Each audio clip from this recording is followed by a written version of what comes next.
Hello and welcome to Prem's classes. ನಾನು ನಿಮ್ಮ Prem. Dear students, after a long time ಅಂದ್ರೆ ಒಂದು 15 ಡೇಸ್ ಆಗಿತ್ತು ನೀವು ಮೀಟ್ ಮಾಡಿ. ಸೊ ಇದು ಏನ್ ಸರ್ ಹೊಸ ಗೆಟಪ್ ಹೊಸ ಸ್ಟೈಲು ಅಂತ ತಾವು ನೋಡ್ತಾ ಇರ್ಬೋದು.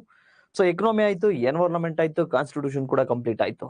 ಇದೀಗ ಹೊಸ ಗೆಟಪ್ ನೊಂದಿಗೆ ಹೊಸ ಸಬ್ಜೆಕ್ಟ್ ಸೈನ್ಸ್ ಅಂಡ್ ಟೆಕ್ನಾಲಜಿಯ ಮೊದಲನೇ ತರಗತಿಗೆ ತಮ್ಮೆಲ್ಲರಿಗೂ ಕೂಡ ಸ್ವಾಗತ. ಸೊ ಎಲ್ರಿಗೂ ಕೂಡ ಕ್ಲಾಸಸ್ ನೀಟಾಗಿ ಕಾಣಿಸ್ತಾ ಇದೆಯಾ ಅಂಡ್ ಕೇಳಿಸ್ತಾ ಇದೆಯಾ ಅಂತ ಹೇಳಿ ಕನ್ಫರ್ಮ್ ಮಾಡಿದ್ರೆ ನಾನು ಕ್ಲಾಸ್ ಅನ್ನ ಶುರು ಮಾಡ್ತೀನಿ. I am good, thank you so much. ಕಳೆದ ಒಂದು 15 ದಿನಗಳಿಂದ ಸ್ವಲ್ಪ ಹುಷಾರಿರ್ಲಿಲ್ಲ. ಸೊ ಈಗ I am perfectly all right, ತುಂಬಾ ಚೆನ್ನಾಗಿದ್ದೀನಿ. ಟೀಚರ್ಸಿಗೆ ಗೊತ್ತಲ್ವಾ, ಒಂದೇ ಪ್ರಾಬ್ಲಮ್, 2 ಪ್ರಾಬ್ಲಮ್ ಇರುತ್ತೆ. ಒಂದು, ಎಷ್ಟು ಹೇಳ್ಕೊಟ್ರು ಸ್ಟೂಡೆಂಟ್ಸ್ ಓದಲ್ಲ ಅನ್ನೋದೊಂದು ಪ್ರಾಬ್ಲಮ್. ಅದನ್ನ ಬಿಟ್ರೆ ಗಂಟ್ಲು ನೋವು, ಇದೆರಡು ಪ್ರಾಬ್ಲಮ್ ಬಿಟ್ರೆ ಬೇರೆ ಏನು ಇಲ್ಲ. ಹಾಸ್ಪಿಟಲ್ಗೆ ಹೋಗಿ ಸರ್ ಗಂಟ್ಲು ನೋವು ಅಂತ ಹೇಳಿದ್ರೆ ಅವ್ರು ಹೇಳೋ ಡೈಲಾಗ್ ಒಂದೇ, ಸರ್ ಬೆಳಗ್ಗೆಯಿಂದ ಸಂಜೆವರೆಗೂ ನಿಂತ್ಕೊಂಡು ಕಾಲು ನೋವು ಅಂದ್ರೆ ಹೇಗೆ ಸರ್? ನೀವು ಟೀಚರು ಮಾತಾಡ್ಲೇಬೇಕು. ಸೊ ಎಲ್ರಿಗೂ ಕೂಡ good afternoon. First of all, ತುಂಬಾ ದಿನಗಳ ನಂತರ ತುಂಬಾ ಸ್ಟೂಡೆಂಟ್ಸ್ ಲೈವ್ ಬಂದಿದ್ದೀರಾ. ಎಲ್ರೂ ಮೆಸೇಜ್ ಅನ್ನ ಓದಕ್ ಆಗ್ತಾ ಇಲ್ಲ. ಥ್ಯಾಂಕ್ ಯು ಸೋ ಮಚ್ ಇಷ್ಟೊಂದು ಜನ ಲೈವ್ ಬಂದಿರೋದಕ್ಕೆ. Thank you so much. ಎಲ್ರಿಗೂ ಕೂಡ good afternoon. So science and technology ಈ ಒಂದು ಸಬ್ಜೆಕ್ಟ್ ಅನ್ನ ತುಂಬಾ ಜನಕ್ಕೆ ಇಷ್ಟು ದಿನ ಬೋರಿಂಗ್ ಆಗಿತ್ತು, ಬಟ್ ಇನ್ಮೇಲೆ ಇಂಟ್ರೆಸ್ಟಿಂಗ್ ಆಗಿ ಮಾಡ್ತೀನಿ ಅಂತಕ್ಕಂಥದ್ದು ನಾನು ಮಾಡ್ತಾ ಇರ್ತಕ್ಕಂಥ ಪ್ರಾಮಿಸ್. ಸೊ ಆಕ್ಚುಲಿ ನಾನು ಸೈನ್ಸ್ ಅಂಡ್ ಟೆಕ್ನಾಲಜಿಯನ್ನ ಬೇರೆ ಟೀಚರ್ಸ್ ಜೊತೆ ನಾನು ಮಾಡಿಸ್ಬೇಕು ಅಂತ ಇದ್ದಿದ್ದು, ಬಟ್ ನಮ್ಮ ವಿದ್ಯಾರ್ಥಿಗಳು ನೀವೇ ಮಾಡ್ಬೇಕು ಅಂತ ಏನ್ ಹೇಳಿದ್ರಲ್ವಾ, ಆದ್ರಿಂದ ನನ್ಗೇನೇ ತೊಂದರೆ ಇರೋ ಪರವಾಗಿಲ್ಲ, ನಿಮ್ಗೋಸ್ಕರ ನಾನು ಮಾಡ್ತಾ ಇರ್ತಕ್ಕಂಥದ್ದು. ಸೊ ಕ್ಲಾಸ್ ಅನ್ನ ಶುರು ಮಾಡ್ತಾ ಹೋಗೋಣ. ಸೊ ಅದಕ್ಕಿಂತ ಮುಂಚೆ ನಮ್ಮ ಸೈನ್ಸ್ ಅಂಡ್ ಟೆಕ್ನಾಲಜಿಯಲ್ಲಿ ಏನೆಲ್ಲ ಇನ್ಕ್ಲೂಡ್ ಆಗಿರುತ್ತೆ ಸರ್?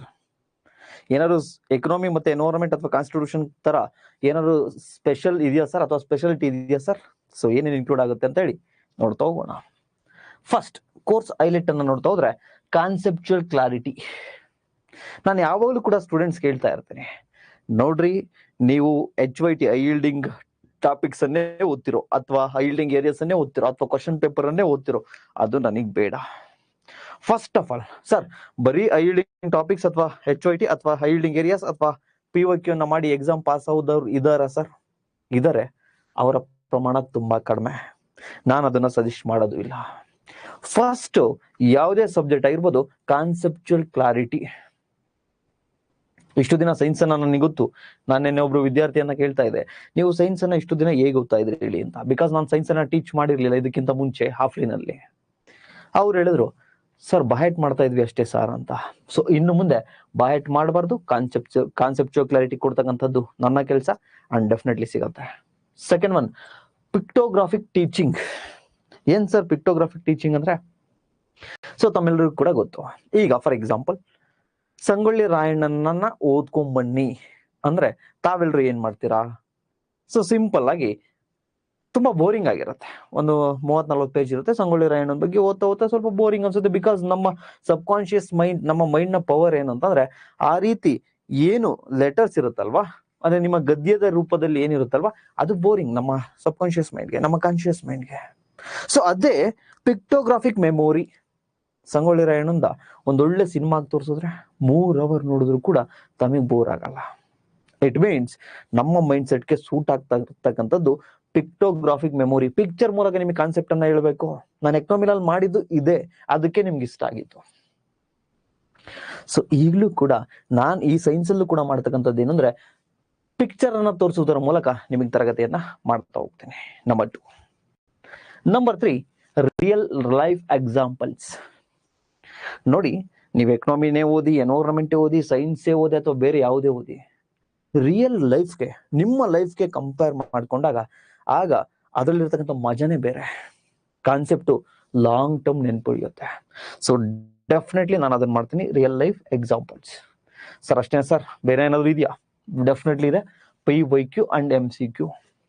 ಕಾನ್ಸೆಪ್ಚುಯಲ್ ಕ್ಲಾರಿಟಿ ಸಿಕ್ತು, ಪಿಕ್ಟೋರಿಯಲ್ ಮೆಮೊರಿ ಸಿಕ್ತು, ಎಲ್ಲವೂ ಸಿಕ್ತು, ರಿಯಲ್ ಲೈಫ್ ಎಕ್ಸಾಂಪಲ್ ಕೂಡ ಸಿಕ್ತು, ಲಾಂಗ್ ಟರ್ಮ್ ಮೆಮೊರಿಲಿ ಕೂಡ ಸ್ಟೋರ್ ಆಯ್ತು ಸರ್. ನೆಕ್ಸ್ಟ್ ನೀವು ಮಾಡ್ಬೇಕಾಗಿರ್ತಕ್ಕಂಥದ್ದು PYQ and MCQ. Maximum previous year questions ಅನ್ನ, ಹಿಂದಿನ ವರ್ಷದ ಪ್ರಶ್ನೆ ಪತ್ರಿಕೆಗಳನ್ನ ನಿಮ್ಗೆ ಸಾಲ್ವ್ ಮಾಡಿಸ್ತಾ ಹೋಗ್ತೇನೆ. Next, comprehensive PDF notes. Definitely ತಾವು ಎಕನಾಮಿ ಮತ್ತೆ ಸೈನ್ಸ್ ಅನ್ನ PDF ಅನ್ನ ತೆಗೆದುಕೊಳ್ಳಲೇಬೇಕು. ನೋಡಿ ಅರೌಂಡ್ 150 ರುಪೀಸ್ ಆಗುತ್ತೆ ಅಷ್ಟೇ ಜೆರಾಕ್ಸ್ ತೆಗೆದುಕೊಂಡ್ರೆ. ಸೊ ನಾನು ನಿಮ್ಗೆ PDF ನೋಟ್ಸ್ ಅನ್ನ ಕೊಡ್ತೀನಿ. ಯಾಕೆ ತೆಗೆದುಕೊಳ್ಳಿ ಅಂತ ಹೇಳ್ತೀನಿ ಅಂದ್ರೆ ಅದರಲ್ಲಿ ತುಂಬಾ ಪಿಕ್ಚರ್ ಇರ್ತವೆ, ಕ್ಲಾಸ್ ಕೇಳಿರ್ಬೇಕಾದ್ರೆ ಅರ್ಥ ಆಗಿರುತ್ತೆ, ಬಟ್ ನೀವು ರಿವಿಷನ್ ಮಾಡ್ತಿರಲ್ವಾ ಆ ಟೈಮಲ್ಲಿ ಅರ್ಥ ಆಗಿರಲ್ಲ ಅನ್ಸುತ್ತೆ. ಸೊ ಅದಕ್ಕೆ ನೀವೇನ್ ಮಾಡ್ಬೇಕು ಅಂದ್ರೆ, ಸೊ ನಾನೇನ್ ನೋಟ್ಸ್ ಕೊಟ್ಟಿರ್ತೀನಲ್ವಾ ಆ ನೋಟ್ಸ್ ಅಲ್ಲಿ ಜಾಗನೂ ಕೂಡ ನಾನು ಬಿಟ್ಟಿರ್ತೇನೆ, ನಾನು ನೋಟ್ಸ್ ಅಲ್ಲಿ ಜಾಗನೂ ಕೂಡ ಬಿಟ್ಟಿರ್ತೀನಿ. ಸೊ ಫಾರ್ ಎಕ್ಸಾಂಪಲ್ ತಮ್ಗೆ ನೋಟ್ಸ್ ಅನ್ನ ನಾನೇ ಜೆರಾಕ್ಸ್ ಹಾಕಿಸ್ಕೊಂಬಂದು ತಂದಿದ್ದೀನಿ ನೋಡಿ. ನೋಟ್ಸ್ ಅನ್ನ ಜೆರಾಕ್ಸ್ ಮಾಡಿಸ್ಕೋಬೇಕು 1/4. ಇಟ್ ಮೀನ್ಸ್ ಫ್ರಂಟ್ ಅಲ್ಲಿ 2 ಪೇಜು, ಬ್ಯಾಕ್ ಅಲ್ಲಿ 2 ಪೇಜ್. ಫಾರ್ ಎಕ್ಸಾಂಪಲ್ ತಾವುಗಳು ನೋಡ್ತಾ ಇರ್ಬೋದು ನೋಡಿ, ನೋಡಿ 2 ಪೇಜ್ ಇದು ಕಾಣಿಸ್ತಾ ಇದೆ ಅನ್ಕೋತೀನಿ. ನೋಡಿ ಇದೊಂದು ಪೇಜು, ಇದೊಂದು ಪೇಜು, ಫ್ರಂಟ್ 2 ಬ್ಯಾಕ್ 2. ಸೊ ಈ ಚಿತ್ರಗಳು ಕೊಟ್ಟಿರ್ತೀನಲ್ವಾ, ಇಲ್ಲಿ ತಮಗೆ ಏನಾದ್ರೂ ಎಕ್ಸ್ಪ್ಲನೇಷನ್ ಬರ್ಕೊಳ್ಳೋದಾದ್ರೆ ಇಲ್ಲಿ ಜಾಗವನ್ನ ಬಿಟ್ಟಿರ್ತೇನೆ, ಇಲ್ಲಿ ಯೂಸ್ ಮಾಡ್ಕೊಳ್ಳಿ. ಸೊ ಬಿಕಾಸ್ ಇದು ನಿಮ್ಗೆ ಒನ್ ಸ್ಟಾಪ್ ಸೊಲ್ಯೂಷನ್ ಆಗ್ಬೇಕು. ಬೇರೆ ಯಾವತ್ತೂ ಕೂಡ ಸೈನ್ಸ್ ನೀವು ನೋಟ್ಸ್ ಮಾಡಿದ್ರೋ ಬಿಟ್ಟಿದ್ರೋ ನನಗೆ ಬೇಡ, ಅದನ್ನ ಎತ್ತಿಡಿ.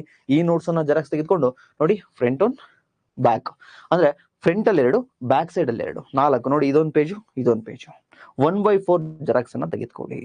ಸೊ ಪಿಕ್ಚರ್ ಇರುತ್ತೆ, ನಾನೇ ಬೇಕು ಅಂತ ಖಾಲಿ ಗ್ಯಾಪ್ ಅನ್ನ ಕೊಟ್ಟಿರ್ತೀನಿ. ಇದೇನಕ್ಕೆ ಅಂದ್ರೆ ನಿಮ್ಗೆ ಅರ್ಥ ಆಗೋ ರೀತಿ ಬರ್ಕೊಳ್ಳಿಕ್ಕೆ. ಸರ್ ಹೇಗಿದೆ ಸರ್ ಇದು ನೋಟ್ಸು? ಕನ್ನಡ ಅಂಡ್ ಇಂಗ್ಲಿಷ್ ಎರಡರಲ್ಲೂ ಕೂಡ ಇದೆ, ಕನ್ನಡ ಅಂಡ್ ಇಂಗ್ಲಿಷ್ ಎರಡರಲ್ಲೂ ಕೂಡ ಇದೆ. ನೋಡಿ ತಾವ್ ಯಾವತ್ತೇ ಆಗ್ಲಿ ಇಂಗ್ಲಿಷ್ ಮೀಡಿಯಂ ಸ್ಟೂಡೆಂಟ್ಸು ಬರೀ ಇಂಗ್ಲಿಷ್ ಅಲ್ಲಿ ಓದಿದ್ರು ಕಾನ್ಸೆಪ್ಚುಯಲ್ ಕ್ಲಾರಿಟಿ ಇರಲ್ಲ, ಕನ್ನಡ ಮೀಡಿಯಂ ಸ್ಟೂಡೆಂಟ್ಸು ಬರೀ ಕನ್ನಡ ಓದಿದ್ರು ಕಾನ್ಸೆಪ್ಚುಯಲ್ ಕ್ಲಾರಿಟಿ ಇರಲ್ಲ. ಸರ್ ಹಂಗಂತ ಎರಡು ಓದಕ್ಕಾಗತ್ತಾ ಸರ್? ಓದ್ಬೇಡಿ. ನೋಡಿ ನೀವು ಇಂಗ್ಲಿಷ್ ಓದ್ತಿರ್ತಾರ, ಇಂಗ್ಲಿಷೇ ಮೇಲ್ಗಡೆ ಓದಿ, ಅರ್ಥ ಆಗ್ಲಿಲ್ವಾ ಕೆಳಗಡೆ ಕನ್ನಡ ಇರುತ್ತೆ, ಒಂದ್ ಟೈಮ್ ಓದಿ ಅರ್ಥ ಆಗುತ್ತೆ.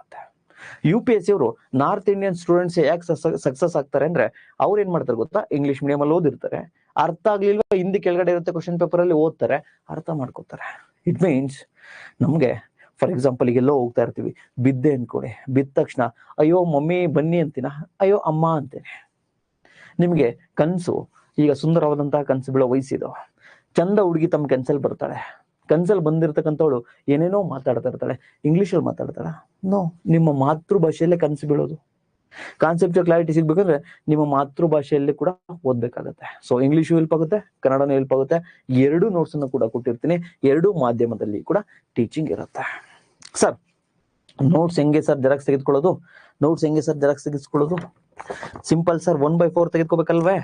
ಸೊ ನೀವು ಯಾವುದೇ ಕೋರ್ಸ್ ಅನ್ನು ತೆಗೆದುಕೊಂಡಿರಿ, ಕಂಟೆಂಟ್ ಸೆಕ್ಷನ್ಗೆ ಹೋಗಿ ಸೈನ್ಸ್ ನೋಟ್ಸ್ ಅಂತ ಇರುತ್ತೆ, ಸೈನ್ಸ್ ಕ್ಲಾಸಸ್ ಅಂತ ಇರುತ್ತೆ, ಅಥವಾ ಎಕನಾಮಿ ನೋಟ್ಸ್, ಎಕನಾಮಿ ಕ್ಲಾಸಸ್ ಅಂತ ಇರುತ್ತೆ. ಸೊ ಯಾವ್ದು ಬೇಕು ನಿಮ್ಗೆ, ಎಕನಾಮಿ ನೋಟ್ಸ್ ಬೇಕಾ, ಸೈನ್ಸ್ ನೋಟ್ಸ್ ಬೇಕಾ, ಕ್ಲಿಕ್ ಮಾಡಿ. ಅದ್ರ ಮುಂದೆ ಒಂದು ಡೌನ್ಲೋಡ್ ಸಿಂಬಲ್ ಇರುತ್ತೆ, ಈ ರೀತಿ ಡೌನ್ಲೋಡ್ ಸಿಂಬಲ್ ಇರುತ್ತೆ. ನೋಟ್ಸ್ ಮುಂದೆ ಕ್ಲಾಸ್ 1 ಅಂತ ಇರುತ್ತೆ, ಅದ್ರ ಮುಂದೆ ಕ್ಲಾಸ್ 2 ಅದ್ರ ಮುಂದೆ ಕ್ಲಿಕ್ ಮಾಡಿದ್ರೆ ಡೌನ್ಲೋಡ್ ಆಗಿದೆ ಅಂದ್ರೆ ಗ್ರೀನ್ ಕಲರ್ ಬರುತ್ತೆ. ಎಷ್ಟು ನೋಟ್ಸ್, ಕ್ಲಾಸ್ 1, ಕ್ಲಾಸ್ 2, ಕ್ಲಾಸ್ 3 ಎಲ್ಲ ನೋಟ್ಸ್ ಅನ್ನ ಡೌನ್ಲೋಡ್ ಮಾಡ್ಕೊಂಡು ತಾವು ಬ್ಯಾಕ್ ಬನ್ನಿ, ಹೋಮ್ ಪೇಜಿಗೆ ಬನ್ನಿ. ಹೋಮ್ ಪೇಜಿಗೆ ಅಲ್ಲಿ ಲೆಫ್ಟ್ ಸೈಡ್ ಅಲ್ಲಿ ಈ ರೀತಿ 3 ಗೆರೆಗಳಿರುತ್ತೆ. ಹೋಮ್ ಪೇಜ್ ಅಲ್ಲಿ ಟಾಪ್ ಅಲ್ಲಿ ಲೆಫ್ಟ್ ಸೈಡ್ ಅಲ್ಲಿ ಈ ಸೈಡ್ ಅಲ್ಲಿ 3 ಗೆರೆ ಇರುತ್ತೆ. ಅದನ್ನ ಕ್ಲಿಕ್ ಮಾಡಿದ್ರೆ ನಿಮ್ಮ ಪ್ರೊಫೈಲ್ ಓಪನ್ ಆಗುತ್ತೆ. ಸೊ ಅಲ್ಲಿ ಆಫ್ಲೈನ್ ಡೌನ್ಲೋಡಿಂಗ್ಸ್ ಅಂತ ಇರುತ್ತೆ. ಸೊ ಅದನ್ನ ಕ್ಲಿಕ್ ಮಾಡಿದ್ರೆ ಎಷ್ಟು ಡೌನ್ಲೋಡ್ ಆಗಿರ್ತಕ್ಕಂತಹ ನೋಟ್ಸ್ ಇರುತ್ತೆ. ಸೊ ಅದನ್ನ ತಾವೇನ್ ಮಾಡ್ಬೇಕು ಅಂದ್ರೆ ಶೇರ್ ಮಾಡ್ಕೊಂಡು ಜೆರಾಕ್ಸ್ ತೆಗೆದುಕೊಳ್ಳಿ. 1/4 ನೆನಪಿರ್ಲಿ, ಫ್ರಂಟ್ 2 ಬ್ಯಾಕ್ 2, ಆಮೇಲೆ ಒಂದು ಪೇಜಲ್ಲಿ ಒಂದು ತೆಗೆಸ್ಕೊಂಡ್ರೆ ಜಾಸ್ತಿ ಜಾಗ ಅನ್ಸುತ್ತೆ. ಸೊ 1/4 ಅನ್ನ ತೆಗೆದುಕೊಳ್ಳಿ. ಓಕೆ ಸರ್, ನೋಟ್ಸ್ ಆಯ್ತು. ಬೈಲಿಂಗ್ವಲ್ ಸಪೋರ್ಟ್, ಕನ್ನಡ ಮತ್ತೆ ಇಂಗ್ಲಿಷ್ ಎರಡೂದ್ರಲ್ಲಿ ನೋಟ್ಸ್ ಇರುತ್ತೆ, ಕ್ಲಾಸಸ್ ಕೂಡ ಇರುತ್ತೆ. ಸೊ ಇಷ್ಟು ನನ್ನ ಕ್ಲಾಸಸ್ ಇಂದ ನಿಮಗೆ ಸಿಗ್ತಾ ಹೋಗುತ್ತೆ. ಸೊ ನೆಕ್ಸ್ಟ್ ನಾನು ಇಷ್ಟನ್ನ ಕೊಡ್ತಾ ಇದ್ದೀನಿ ಅಂದ್ರೆ I expected more from you.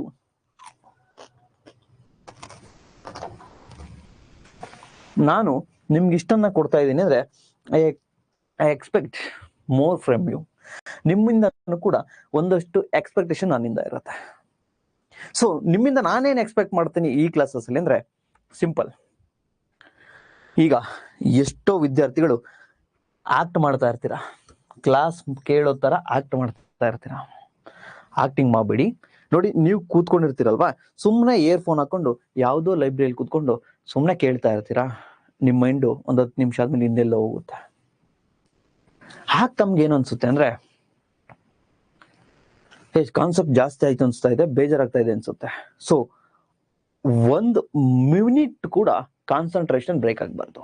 1 minute ಕೂಡ ಕಾನ್ಸಂಟ್ರೇಷನ್ ಬ್ರೇಕ್ ಆಗಬಾರ್ದು. ನಿದ್ದೆ ಬರ್ತಾ ಇದೆಯಾ? ಡೆಫಿನೆಟ್ಲಿ ನನ್ನ ಕ್ಲಾಸಲ್ಲಿ ನಿದ್ರೆ ಬರಲ್ಲ. ಇನ್ ಕೇಸ್ ಬರ್ತಾ ಇದೆಯಾ, 2 ಸತಿ ಹೊಡ್ಕೊಳ್ಳಿ, ಎದಡಿ, ಕೆನ್ನಾಗ 2 ಸತಿ ಹೊಡ್ಕೊಳ್ಳಿ, ನಿದ್ರೆ ಹೋಗುತ್ತೆ. ಅಂಡ್ ಕ್ಲಾಸ್ ಅನ್ನ ಕೇಳ್ತಾ ಇರ್ಬೇಕಾದ್ರೆ ಫಸ್ಟ್ ಸ್ಟೆಪ್ ನಿಮ್ಮ ಕಾನ್ಸಂಟ್ರೇಷನ್ ಬ್ರೇಕ್ ಆಗೋದಿಲ್ಲ ಅಂದ್ರೆ ಈ ರೀತಿ ಇಟ್ಕೊಂಡಾಗ, ಇದು ಫಸ್ಟ್ ಸ್ಟೆಪ್. ಹಿಂಗ್ ಇಟ್ಕೊಂಡು ಆಮೇಲೆ ಹಿಂಗ್ ಹೋಗ್ತಾ ಇರ್ತೀರಾ. ಸೊ ಕ್ಲಾಸ್ ಅಲ್ಲಿ ಆಕ್ಟಿವ್ ಆಗಿರಿ, ಆಕ್ಟಿಂಗ್ ಕಡಿಮೆ ಮಾಡಿ. ಆಕ್ಟಿಂಗ್ 0 ಇರಬೇಕು, ಅಂಡರ್ಸ್ಟ್ಯಾಂಡಿಂಗ್ 100% ಇರಬೇಕು. ಇದು ನಿಮ್ ಕಡೆಯಿಂದ ಎಕ್ಸ್ಪೆಕ್ಟೇಷನ್ ನಂದು.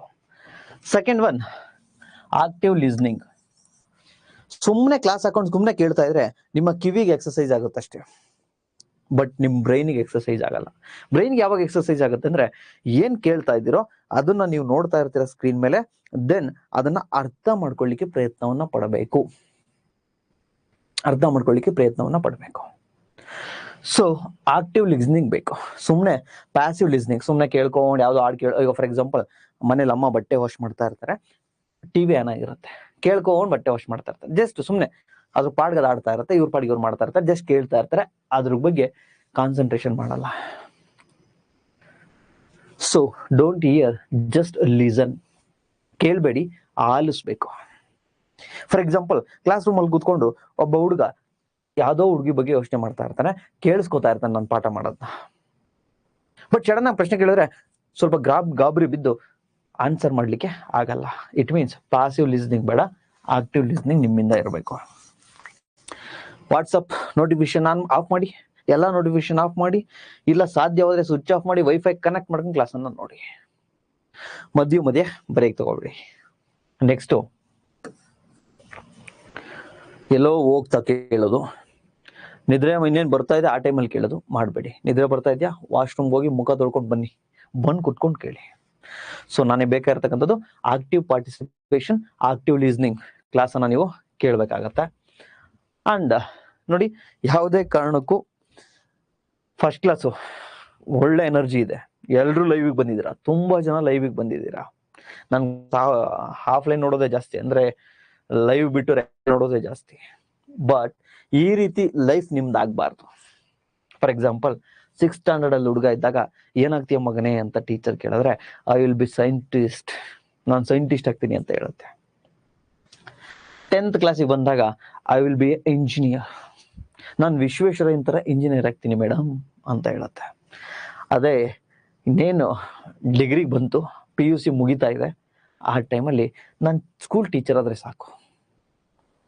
ಫೈನಲ್ ಇಯರ್ ಡಿಗ್ರಿ ಮುಗಿಯುತ್ತೆ, ಆಗ ಎಲ್ಲೋ ಕೂತ್ಕೊಂಡು hi my dear friends, hi guys, ನಮಸ್ಕಾರ, ಪ್ಲೀಸ್ ನನ್ನ ವಿಡಿಯೋನ ಶೇರ್ ಮಾಡಿ, ಸಬ್ಸ್ಕ್ರೈಬ್ ಮಾಡಿ ಅಂತಕ್ಕಂಥ ಯೂಟ್ಯೂಬರ್. ಈ ಲೈಫ್ ನಮಗೆ ಬೇಡ. ಸೊ ತಮ್ಮ ಗೋಲ್ ಏನಿದೆ, PC ಆಗ್ಬೇಕಾ, PSI ಆಗ್ಬೇಕಾ, FD ಆಗ್ಬೇಕಾ, ST ಆಗ್ಬೇಕೋ, ಕೊನೆವರೆಗೂ ಅದೇ ನೀವು ಕ್ಯಾರಿ ಮಾಡ್ತಾ ಬನ್ನಿ.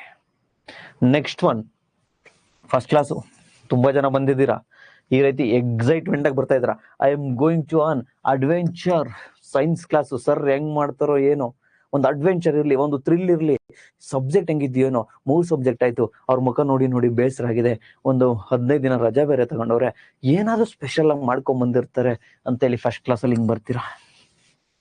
ಮಧ್ಯ ಹೋದ ತಕ್ಷಣ ಈ ರೀತಿ ಆಗ್ಬೇಡಿ, ಇಟ್ಸ್ ಓವರ್, ಇಟ್ಸ್ ಡನ್, ನನ್ನ ಕೈಲಿ ಆಗ್ತಿಲ್ಲಣ್ಣ ಅನ್ನೋ ಸ್ಥಿತಿಗೆ ತಾವು ಬರಬೇಡಿ. ಇಷ್ಟನ್ನ ನಿಮ್ಮ ಕಡೆಯಿಂದ ನಾನು ಎಕ್ಸ್ಪೆಕ್ಟ್ ಮಾಡ್ತೇನೆ. ಸೊ ಎಲ್ಲವೂ ಕೂಡ ತಮಗೆ ಕ್ಲಿಯರ್ ಆಗಿದೆ ಅನ್ಕೋತೀನಿ.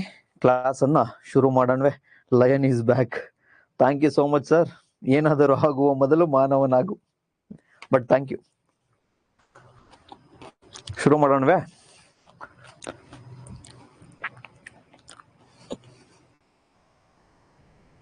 ಎಲ್ರಿಗೂ ನಮಸ್ಕಾರ. ತುಂಬಾ ಜನ ಬಂದಿದ್ದೀರಾ. ಚೈತ್ರ, ನಾವೇಡ್ಕರ್, ಅಜಿತ್, ಸಚಿನ್, ಸುಷ್ಮಿತಾ ಮ್ಯಾಮ್, ತುಂಬಾ ಜನ ಬಂದಿದ್ದೀರಿ. Thank you so much. Aishwarya Patil, very good. ಶುರು ಮಾಡೋಣ.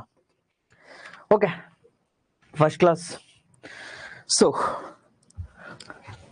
ನಾನು ಯಾಕೆ ಈ ರೀತಿ ಡ್ರೆಸ್ ಅನ್ನು ಹಾಕಿದ್ದೀನಿ ಅಂದ್ರೆ, ಟೀಚರ್ ಅಂದ್ರೆ ಕೇವಲ ಬುಕ್ಕಲ್ಲಿರೋದು ಬಂದು ಹೇಳೋಗ್ತಕ್ಕಂಥ ಒಂದು ಟೀಚರ್ ಅಲ್ಲ. ತಾನು ಏನ್ ಮಾಡ್ತಾ ಇದ್ದಾನಲ್ಲ ಅದನ್ನ ತಾನು ಫಸ್ಟ್ ಜೀವಿಸ್ಬೇಕು. ಫಾರ್ ಎಕ್ಸಾಂಪಲ್, ನಾನು ಇವತ್ತು ಸಂಗೊಳ್ಳಿ ರಾಯಣ್ಣ ಬಗ್ಗೆ ಹೇಳ್ತಾ ಇದ್ದೀನಿ ಅಂದ್ರೆ, ಸಂಗೊಳ್ಳಿ ರಾಯಣ್ಣ ನನ್ನ ಮೈ ಮೇಲೆ ಬಂದಿರ್ಬೇಕು, ಆ ರೀತಿ ಕ್ಲಾಸ್ ರೂಮ್ ಅಲ್ಲಿ ಇರ್ಬೇಕು ನಾನು. ನಾನು ಸೈನ್ಸ್ ಹೇಳ್ತಾ ಇದ್ದೀನಿ, ಸೊ ಅದೇ ಗೆಟಪ್ ಹಾಕೊಂಡ್ ಬಂದಿದ್ದೀನಿ, ಬೇರೆ ಏನು ಇಲ್ಲ. ಓಕೆ, ಎಲ್ರಿಗೂ ಕೂಡ ಹಾಯ್. ಶುರು ಮಾಡೋಣ. First Robert Hooke. ಈ ವ್ಯಕ್ತಿ ಮಾಡಿದ ಒಂದೇ ಒಂದು ತಪ್ಪು ಇವತ್ತು ನೀವು ಅನುಭವಿಸ್ತಾ ಇದ್ದೀರಾ. ಏನ್ ಈ ವ್ಯಕ್ತಿ ಮಾಡಿದ ತಪ್ಪು ಅಂದ್ರೆ ಸಿಂಪಲ್. ಮನೇಲಿ ಗರ್ಲ್ ಫ್ರೆಂಡ್ ಇರ್ಲಿಲ್ಲ, ಹೆಂಡತಿ ಇರ್ಲಿಲ್ಲ, ತವ್ರ ಮನೆಗೆ ಹೋಗ್ಬಿಟ್ಟಿದ್ಲು. ತವ್ರ ಮನೆಗೆ ಹೋದಾಗ್ಲೇ ತಾನೆ ಗಂಡಂದಿರಿಗೆ ಏನಾದ್ರೂ ಹೊಸದ್ ಮಾಡ್ಬೇಕು ಅನ್ಸೋದು, ಏನಾದ್ರೂ ಹೊಸ ಟ್ರೈ ಮಾಡ್ಬೇಕು ಅನ್ಸೋದು. ಅಂದ್ರೆ ಆಲೋಚನೆ ನಾನು ಹೇಳ್ತಾ ಇದ್ದೇನೆ. ಸೊ ಆ ಟೈಮಲ್ಲಿ ಇವ್ರಿಗೊಂದು ಆಲೋಚನೆ ಬಂತು. ಆಲ್ರೆಡಿ ಯಾವುದೋ ಒಂದು ಬೇಸಿಕ್ ಆಗಿರತಕ್ಕಂತಹ ಮೈಕ್ರೋಸ್ಕೋಪ್ ಅನ್ನು ಅವರೇ ಮಾಡ್ಕೊಂಡಿದ್ರು, ಸೂಕ್ಷ್ಮದರ್ಶಕವನ್ನ. ಅದ್ರ ಸಹಾಯದಿಂದ ಹೆಂಡತಿ ಇಲ್ಲ, ಗರ್ಲ್ ಫ್ರೆಂಡ್ ಇಲ್ಲ, ಈಗ ಕೆಲ್ಸ ಇಲ್ಲ, ಏನಾದ್ರು ಮಾಡ್ಬೇಕಲ್ವಾ. ಒಂದು ಮರದ ತೊಗಟೆಯನ್ನ ಆ ಸೂಕ್ಷ್ಮದರ್ಶಕಕ್ಕೆ ಇಟ್ಟು ನೀಟಾಗಿ ನೋಡ್ತಾ ಬರ್ತಾರೆ. ರಾಬರ್ಟ್ಗೆ ಫುಲ್ ಶಾಕ್. ಮರದ ತೊಗಟೆ, ಮರ ಹೆಂಗಿರುತ್ತೆ, ನಾರ್ಮಲ್ ಆಗಿರುತ್ತೆ ಟ್ರೀ, ಅದು ತೊಗಟೆ. ಬಟ್ ಇವನಿಗೆ ಶಾಕಿಂಗ್ ಏನು ಅಂದ್ರೆ ಅದನ್ನ ಗಮನಿಸ್ತಾ ಹೋದ್ರೆ ಅದ್ರೊಳಗಡೆ ಈ ರೀತಿ ಕಂಪಾರ್ಟ್ಮೆಂಟ್ಸ್ ಕಂಡ್ವು, ಈ ರೀತಿಯ ಕಂಪಾರ್ಟ್ಮೆಂಟ್ಸ್ ಕಾಣ್ತಾ ಹೋಗ್ತವೆ. ಅಂದ್ರೆ ಇವ್ ಯಾವ ರೀತಿ ಕಾಣ್ತವೆ ಅಂದ್ರೆ ಆ ರಾಬರ್ಟ್ ಹುಕ್ಕಿಗೆ ಸನ್ಯಾಸಿಗಳು ಇರ್ತಕ್ಕಂಥ ಚಿಕ್ಕ ಚಿಕ್ಕ ಕೊಠಡಿಗಳ ರೂಪದಲ್ಲಿ ಕಾಣ್ತವೆ. ಸೊ ಅದಕ್ಕೆ ಇವನ್ ಏನ್ ಮಾಡ್ತಾನೆ ಅಂದ್ರೆ ಈ ಚಿಕ್ಕ ಚಿಕ್ಕ ಕೊಠಡಿಗಳ ರೂಪದಲ್ಲಿ ಏನ್ ಕಂಡು ಬಂದ್ವಲ್ವಾ ಆ ಮರದ ತೊಗಟೆಯಲ್ಲಿ, ಸೊ ಅದಕ್ಕೆ ಇವನು ಸೆಲ್ ಅಂತ ಕರೀತಾನೆ. ಏನಂತ ಕರೀತಾನೆ? ಸೆಲ್. ಸರ್ ಸೆಲ್ ಅಂದ್ರೆ ಏನು ಸರ್? Cell phone sir? ಜೀವಕೋಶ ಸರ್. ಹಂಗಂದ್ರೆ ಆಕ್ಚುಯಲ್ ಮೀನಿಂಗ್ ಏನ್ sir? Actual meaning little room, ಚಿಕ್ಕದಾಗಿರ್ತಕ್ಕಂಥ ಕೋಣೆ. ಸೊ ಚಿಕ್ಕದಾಗಿರ್ತಕ್ಕಂಥ ಕೋಣೆಯ ರೂಪದಲ್ಲಿ ಸ್ಮಾಲ್ ಲಿಟಲ್ ರೂಮ್ಸ್ ತರ ಕಾಣಿಸ್ತವೆ, ಅದನ್ನೇ ಅವರು ಸೆಲ್ ಅಂತ ಹೇಳಿ ಕರಿತಾ ಹೋಗ್ತಾರೆ. ಸೊ ಹೀಗೆ ರಾಬರ್ಟ್ ಹುಕ್ ಅವತ್ ಮಾಡಿರ್ತಕ್ಕಂಥ ಒಂದು ತಪ್ಪು, ಇದಾದ್ಮೇಲೆ ಒಂದು 4-5 ತಪ್ಪುಗಳು ಮಾಡ್ತಾರೆ ಬೇರೆಯವರು. ಅದೆಲ್ಲದರ ಫಲವಾಗಿ ನಾವು ಇವತ್ತು ಸೈನ್ಸ್ ಅನ್ನ ಓದ್ತಾ ಇದ್ದೇವೆ. ಸೊ ಇವ್ರು ಇಲ್ಲ ಅಂದಿದ್ರೆ ಇವತ್ತು ಜೀವಶಾಸ್ತ್ರಕ್ಕೆ ಅಮೋಘವಾಗಿರ್ತಕ್ಕಂಥ ಕೊಡುಗೆನೇ ಇರ್ತಿರ್ಲಿಲ್ಲ. ಸೊ ಇವ್ರು ಏನೇನ್ ಮಾಡೋದು ಅದ್ರ ಬಗ್ಗೆ ಫ್ಯಾಕ್ಟ್ಸ್ ಅನ್ನ ಆಮೇಲೆ ನೋಡೋಣ. ಈಗ ತಮಗೆ ಗೊತ್ತಾಯ್ತು ಸೆಲ್, ಜೀವಕೋಶ ಅಂತಕ್ಕಂಥದ್ದು ಹೆಂಗ್ ಕಂಡುಹಿಡಿದ್ರು. ಇನ್ ಕೇಸ್ ಇವ್ರು ಕಂಡುಹಿಡಿಯಲಿಲ್ಲ ಸರ್, ಇವ್ ಕಂಡುಹಿಡಿಯಲಿಲ್ಲ ಅಂದ್ರೆ ಸೆಲ್ ಏನ್ ಇರ್ತಿರ್ಲಿಲ್ವಾ? ನಮ್ಮ ಬಾಡಿಲಿರೋವು, ಎಲ್ಲರ ಬಾಡಿಲಿರೋವು, ಎಲ್ಲ ಜೀವಿಗಳಲ್ಲೂ ಇರೋದು. ಬಟ್ ನಮಗೆ ಅದ್ರ ಬಗ್ಗೆ ಗಮನ ಇರ್ತಿರ್ಲಿಲ್ಲ ಅಷ್ಟೇ. ಇಟ್ ಮೀನ್ಸ್ ನಾನು ಯಾವಾಗ್ಲೂ ಒಂದು ಹೇಳ್ತಾ ಇರ್ತೀನಿ, ನಮಗ್ ಗೊತ್ತಿಲ್ಲ ಅಂದ ಮಾತ್ರಕ್ಕೆ ಅದು ಇಲ್ಲ ಎಂದು ಅರ್ಥವಲ್ಲ. ಯಾವುದೇ ವಿಚಾರ ಆಗ್ಲಿ ನಮಗ್ ಗೊತ್ತಿಲ್ಲ ಅಷ್ಟೇ ರೀ, ಇಲ್ಲ ಅಂತ ಅಲ್ಲ ಅರ್ಥ. ಸೊ ಅದಿರುತ್ತೆ. ಸೊ ಈಗ ಸೆಲ್ ಬಗ್ಗೆ ಹೇಳ್ತಾ ಹೋದ್ರು. ಜೀವಕೋಶ ಕನ್ನಡದಲ್ಲೂ ಇದೆ, ಡೋಂಟ್ ವರಿ. ಸರ್ ಸೆಲ್ ಯಾವ ರೀತಿ ಬಂತು ಅಂತ ನೋಡಿದ್ವಿ. ಈಗ ಸೆಲ್ ಅಂಡ್ ಸೆಲ್ ಸ್ಟ್ರಕ್ಚರ್ ಅನ್ನ ನೋಡ್ತಾ ಬರೋಣ. ಜೀವಕೋಶದ ಸಂರಚನೆ ಅಂತ. ಸೊ ತಾವು ಎಲ್ಲಾ ಬುಕ್ಸ್ಗಳಲ್ಲೂ ಎಲ್ಲಾ ಕ್ಲಾಸ್ಗಳಲ್ಲೂ ಕೇಳಿರ್ತೀರಾ, ಬಹೆಟ್ ಮಾಡಿರ್ತೀರಾ. ಏನಂತ ಇರುತ್ತೆ? Cell is A basic structure of life, cell is A fundamental structure of life, cell is A fundamental unit of life, cell is A structural and functional unit of life. ಎಲ್ಲಾ books ಅಲ್ಲಿ ಇರುತ್ತಲ್ವಾ? So ಜೀವಕೋಶವು ಜೀವದ ಒಂದು ಮೂಲ ಘಟಕವಾಗಿದೆ. Kannada medium students ಆದ್ರೆ ಕೋಶವು ಜೀವದ ಮೂಲಭೂತ ಘಟಕವಾಗಿದೆ, ಕೋಶವು ರಚನಾತ್ಮಕ ಕ್ರಿಯಾತ್ಮಕ ಘಟಕವಾಗಿದೆ. ಇದನ್ನೆಲ್ಲ ಓದಿರ್ತೀರಾ ಎಂದಾದ್ರೂ ಕುತ್ಕೊಂಡು. ಹಂಗಂದ್ರೇನು? What is the meaning of structural and functional unit? ರಚನಾತ್ಮಕ ಮತ್ತೆ ಕ್ರಿಯಾತ್ಮಕ ಘಟಕ ಅಂತ ಬಹೆಟ್ ಮಾಡ್ಕೊಂಡ್ ಬಂದಿದ್ದೀರಲ್ವಾ. What is the meaning of structural? ರಚನಾತ್ಮಕ ಅಂದ್ರೆ ಏನು? ಕ್ರಿಯಾತ್ಮಕ ಅಂದ್ರೆ ಏನು? ಅಥವಾ ಬೇಸಿಕ್ ಯೂನಿಟ್ ಆಫ್ ಲೈಫ್ ಅಂತ ಹೇಳಿ ಕರಿತೀವಲ್ವೇ, ಜೀವದ ಮೂಲ ಘಟಕ ಅಂತ ಹೇಳಿ ಕರಿತೀವಲ್ವಾ, ಹಂಗಂದ್ರೆ ಏನು? ಬೇಸಿಕ್ ಯೂನಿಟ್ ಆಫ್ ಲೈಫ್ ಅಂದ್ರೆ ಏನು? ಸರ್ ಲೈಫ್ ಮತ್ತೆ ಸೆಲ್ ಅಂತ ಯೂಸ್ ಮಾಡ್ತಾ ಇದ್ದೀರಾ, ಜೀವ ಮತ್ತೆ ಜೀವಕೋಶ ಅಂತ ಯೂಸ್ ಮಾಡ್ತಾ ಇದ್ದೀರಾ, ತಾವು ಓದಿರ್ತೀರಾ. ಸೊ ಜೀವ ಅಂದ್ರೆ ಏನು ಸರ್? ಜೀವಕೋಶ ಅಂದ್ರೆ ಏನು sir? Is the cell capable of existing independently? ಕೇವಲ ಒಂದೇ ಒಂದು ಜೀವಕೋಶ ಇಂಡಿಪೆಂಡೆಂಟ್ ಆಗಿರ್ಲಿಕ್ಕೆ ಸಾಧ್ಯನಾ? ಈ ಪ್ರಶ್ನೆಗಳು ತಮ್ಮಲ್ಲಿ ಕೇಳ್ಕೊಂಡಿದಿರೋ ಇಲ್ವೋ ಗೊತ್ತಿಲ್ಲ, ಅಥವಾ ಸುಮ್ನೆ ಬಹೆಟ್ ಮಾಡ್ಕೊಂಡ್ ಬಂದಿದಿರೋ. ಸೊ ಈಗ ತಮ್ಗೆ ಅನ್ಸ್ತಾ ಇರ್ಬೋದು, ಈ ಮಗು ಯಾವ ರೀತಿ ಫ್ರಸ್ಟ್ರೇಷನ್ ಆಗ್ತಾ ಇದೆಯಲ್ಲ, ಈ ರೀತಿ. ಸರ್ ಬಿಡಿ sir, cell just functional and functional unit of life ಅಂತ ಅಂದ್ಕೊಂಡ್ರೆ ಸಾಕಲ್ವಾ ಸರ್? ನೋ, ಸೆಲ್ ಅಂದ್ರೆ ಬೇರೆನೇ ಮೀನಿಂಗ್ ಇದೆ. ಸೊ ನಿಮ್ಮ NCERT ತೆಗೆದುಕೊಂಡ್ರೆ cell it means structural and functional unit ಅಂತ ಇದೆ ಅಲ್ವೇನ್ರಿ? ಕನ್ನಡದಲ್ಲಿ ರಚನಾತ್ಮಕ ಮತ್ತೆ ಕ್ರಿಯಾತ್ಮಕ ಘಟಕ ಅಂತ. ಏನು? ರಚನಾತ್ಮಕ ಮತ್ತೆ ಕ್ರಿಯಾತ್ಮಕ ಘಟಕ. ಏನ್ ಸರ್ ರಚನಾತ್ಮಕ ಅಥವಾ ಸ್ಟ್ರಕ್ಚರಲ್ ಅಂದ್ರೆ ಏನು ಸರ್? ಫಾರ್ ಎಕ್ಸಾಂಪಲ್, ನನ್ನ ಸ್ಟ್ರಕ್ಚರ್ ಅಥವಾ ನನ್ನ ಅಂಗಾಂಶಗಳನ್ನ ನೋಡಿದ್ರೆ, ನನ್ ಬೇಡ ಬಿಡಿ, ನಂದು ನೀವು ಇಮ್ಯಾಜಿನೇಷನ್ ಮಾಡ್ಕೊಳಕ್ ಆಗಲ್ಲ. ತಮ್ಮನ್ನ ಭಾಟಿಯ, ನಾನು ಯಾರು ತಾನೇ ಇಮ್ಯಾಜಿನೇಷನ್ ಮಾಡ್ಕೋತೀರಾ? ಓಕೆ, ತಮ್ಮನ್ನ ಭಾಟಿಯ, ಅವ್ರ ಕೈ ನೋಡಿ ಎಷ್ಟು ಸುಂದರವಾಗಿದೆ ತಮ್ಮನ್ನ, ಅವ್ರ ಕಣ್ಣು ನೋಡಿ ಎಷ್ಟು ಸುಂದರವಾಗಿದೆ, ಅವರ ಕಾಲು ನೋಡಿ ಎಷ್ಟು ಸುಂದರವಾಗಿದೆ, ಅವರ ದೇಹ ರಚನೆ ನೋಡಿ, ಸ್ಟ್ರಕ್ಚರ್ ನೋಡಿ ಎಷ್ಟು ಸುಂದರವಾಗಿದೆ. ಸೊ ಈ ರೀತಿ ನಮ್ಮ ಬಾಡಿಯ ಸ್ಟ್ರಕ್ಚರ್ ಏನಿದೆ ಇದೆಲ್ಲದಕ್ಕೂ ಕಾರಣನೇ ಸೆಲ್, ಜೀವಕೋಶ. ಆ ಜೀವಕೋಶ, ಆ ಸೆಲ್ಲಿಂದ ಆಗಿರ್ತಕ್ಕಂಥದ್ದು ನಮ್ಮ ಸ್ಟ್ರಕ್ಚರ್ ಅಲ್ವಾ? ಅದಕ್ಕೆ ಸೆಲ್ ಅನ್ನ ಸ್ಟ್ರಕ್ಚರಲ್ ಯೂನಿಟ್ ಆಫ್ ಲೈಫ್ ಅಂತ ಹೇಳಿ ಕರಿತೀವಿ. ಸೆಲ್ ಅನ್ನ ರಚನಾತ್ಮಕ ಘಟಕ ಅಂತ ಹೇಳಿ ಕರಿತೀವಿ. ಯಾಕೆ ಅಂತ ಗೊತ್ತಾಯ್ತಲ್ವಾ? ಒಂದು ಪ್ರಾಣಿ, ಒಂದು ಪಕ್ಷಿ, ಒಂದು ಜೀವಿ, ಅದರ ರಚನೆ, ಅದರ ಸ್ಟ್ರಕ್ಚರ್ ಆ ರೀತಿ ಇರೋದಕ್ಕೆ ಕಾರಣನೇ ಆ ದೇಹದಲ್ಲಿರ್ತಕ್ಕಂಥ ಸೆಲ್ಸ್, ಜೀವಕೋಶಗಳು. ಅದಕ್ಕೋಸ್ಕರ ಇದನ್ನ ಸ್ಟ್ರಕ್ಚರಲ್ ಯೂನಿಟ್ ಆಫ್ ಲೈಫ್, ಜೀವಿಯ ರಚನಾತ್ಮಕ ಘಟಕ ಅಂತ ಹೇಳಿ ಕರೆದ್ವಿ. ಓಕೆ ಸರ್, ಈಗ ನಮಗೆ ಗೊತ್ತಾಯ್ತು ಯಾಕೆ ಸ್ಟ್ರಕ್ಚರಲ್ ಯೂನಿಟ್ ಅಂತ ಹೇಳಿ ಕರೀತಾರೆ. But functional unit of life ಅಂದ್ರೆ ಏನು ಸರ್? ಕ್ರಿಯಾತ್ಮಕ ಘಟಕ ಅಂತ ಹೇಳಿ ಕನ್ನಡದಲ್ಲಿ ಕರಿತೀವಿ. ಏನ್ ಸರ್ ಕ್ರಿಯಾತ್ಮಕ ಘಟಕ ಅಂದ್ರೆ ಅಥವಾ ಫಂಕ್ಷನ್ ಅಂದ್ರೆ? ಈಗ ತಮ್ಗೆ ನಾನು ಹೇಳ್ದೆ, ತಮ್ಮನ್ನ ಬಡ್ಡಿ ಅಷ್ಟು ಸುಂದರವಾಗಿರೋದ್ ಕಾರಣ ಆಕೆಯ ದೇಹದಲ್ಲಿರ್ತಕ್ಕಂಥ ಸೆಲ್, ಅವಳ ಸ್ಟ್ರಕ್ಚರ್ಗೆ ಕಾರಣ ಆಕೆಯ ದೇಹದಲ್ಲಿರ್ತಕ್ಕಂಥ ಸೆಲ್ ಅಂತ ಹೇಳಿ. ಈಗ ನೀವು ಗೂಗಲ್ ಓಪನ್ ಮಾಡ್ತೀರಾ, ಅನೇಕ ಪಿಕ್ಚರ್ಗಳನ್ನ ನೋಡಿರ್ತೀರಾ, ಅನೇಕ ಸಿನಿಮಾಗಳನ್ನ ನೋಡಿರ್ತೀರಾ, ಅಥವಾ ಈಗ ತಮ್ಮನ್ನ ಬಾಟಿಯನ್ನೇ ಅಥವಾ ತಮ್ಮನ್ನೇ ಓಪನ್ ಮಾಡ್ತೀರಾ. ನಿಮ್ಮ ಕಣ್ಗಳು ಏನ್ ಮಾಡ್ತಾ ಇದಾವೆ? ಆ ತಮ್ಮನ್ನ ಕಣ್ಣುಗಳನ್ನ ನೋಡ್ತಾ ಇದಾವೆ, ಆಕೆಯ ಬಾಡಿಯನ್ನ ನೋಡ್ತಾ ಇದಾವೆ. ಇಟ್ ಮೀನ್ಸ್ ನಿಮ್ಮ ಕಣ್ಣಿನ ಮೇಲೆ ಆಕೆಯ ರೂಪದ ಮೇಲೆ ಬೆಳಕು ಬಿದ್ದು ರಿಫ್ಲೆಕ್ಟ್ ಆದಾಗ ಅದು ನಿಮ್ಮ ಕಣ್ಣಿನ ಪಾಪೆಯ ಮೇಲೆ ಬೀಳುತ್ತೆ. ಅದು ದೀಪಕ್ ಆಮೇಲೆ ನಾನು ಹೇಳ್ಕೊಡ್ತೀನಿ. ಸೊ ಅದು ರಿಫ್ಲೆಕ್ಟ್ ಆಗಿ ನಿಮ್ ಕಣ್ಣಿನ ಮೇಲೆ ಬಿದ್ದಾಗ ನರವ್ಯೂಹದ ಮೂಲಕ ಬ್ರೈನ್ಗೆ ನೋಡಿ ಇವಳು ಈ ತರ ಇದಾರೆ ಅಂತೇಳಿ ಸಂದೇಶವನ್ನ ಕಳಿಸುತ್ತೆ. ಸೊ ಅದೇನ್ ಕೆಲಸ ಮಾಡ್ತಲ್ವೇ? ಈಗ ಇನ್ನೊಂದು ಎಕ್ಸಾಂಪಲ್, ತಾವು ಕ್ಲಾಸ್ ಅನ್ನ ನೋಡ್ತಾ ಇದ್ದೀರಾ ಅಥವಾ ನಾನು ಕ್ಯಾಮ್ರಾವನ್ನ ನೋಡ್ತಾ ಇದ್ದೀನಿ. ಸೊ ನನ್ನ ಕಣ್ಣು ಏನ್ ಕೆಲಸ ಮಾಡ್ತಾ ಇದೆ? ಫಸ್ಟ್ ಕ್ಯಾಮ್ರಾ ನೋಡ್ತಾ ಇದೆ, ಕ್ಯಾಮ್ರಾ ಮೇಲೆ ಬಿದ್ದಿರ್ತಕ್ಕಂಥ ಬೆಳಕು ರಿಫ್ಲೆಕ್ಟ್ ಆಗಿ ನನ್ನ ಕಣ್ಣಿಗೆ ಬೀಳ್ತಾ ಇದೆ. ಆ ಕಣ್ಣು ಈ ಕ್ಯಾಮ್ರಾ ಈ ರೀತಿ ಇರುತ್ತೆ ಅಂತ ಹೇಳಿ ಬ್ರೈನಿಗೆ ಸಿಗ್ನಲ್ ಅನ್ನ ಕೊಡ್ತಾ ಇದೆ.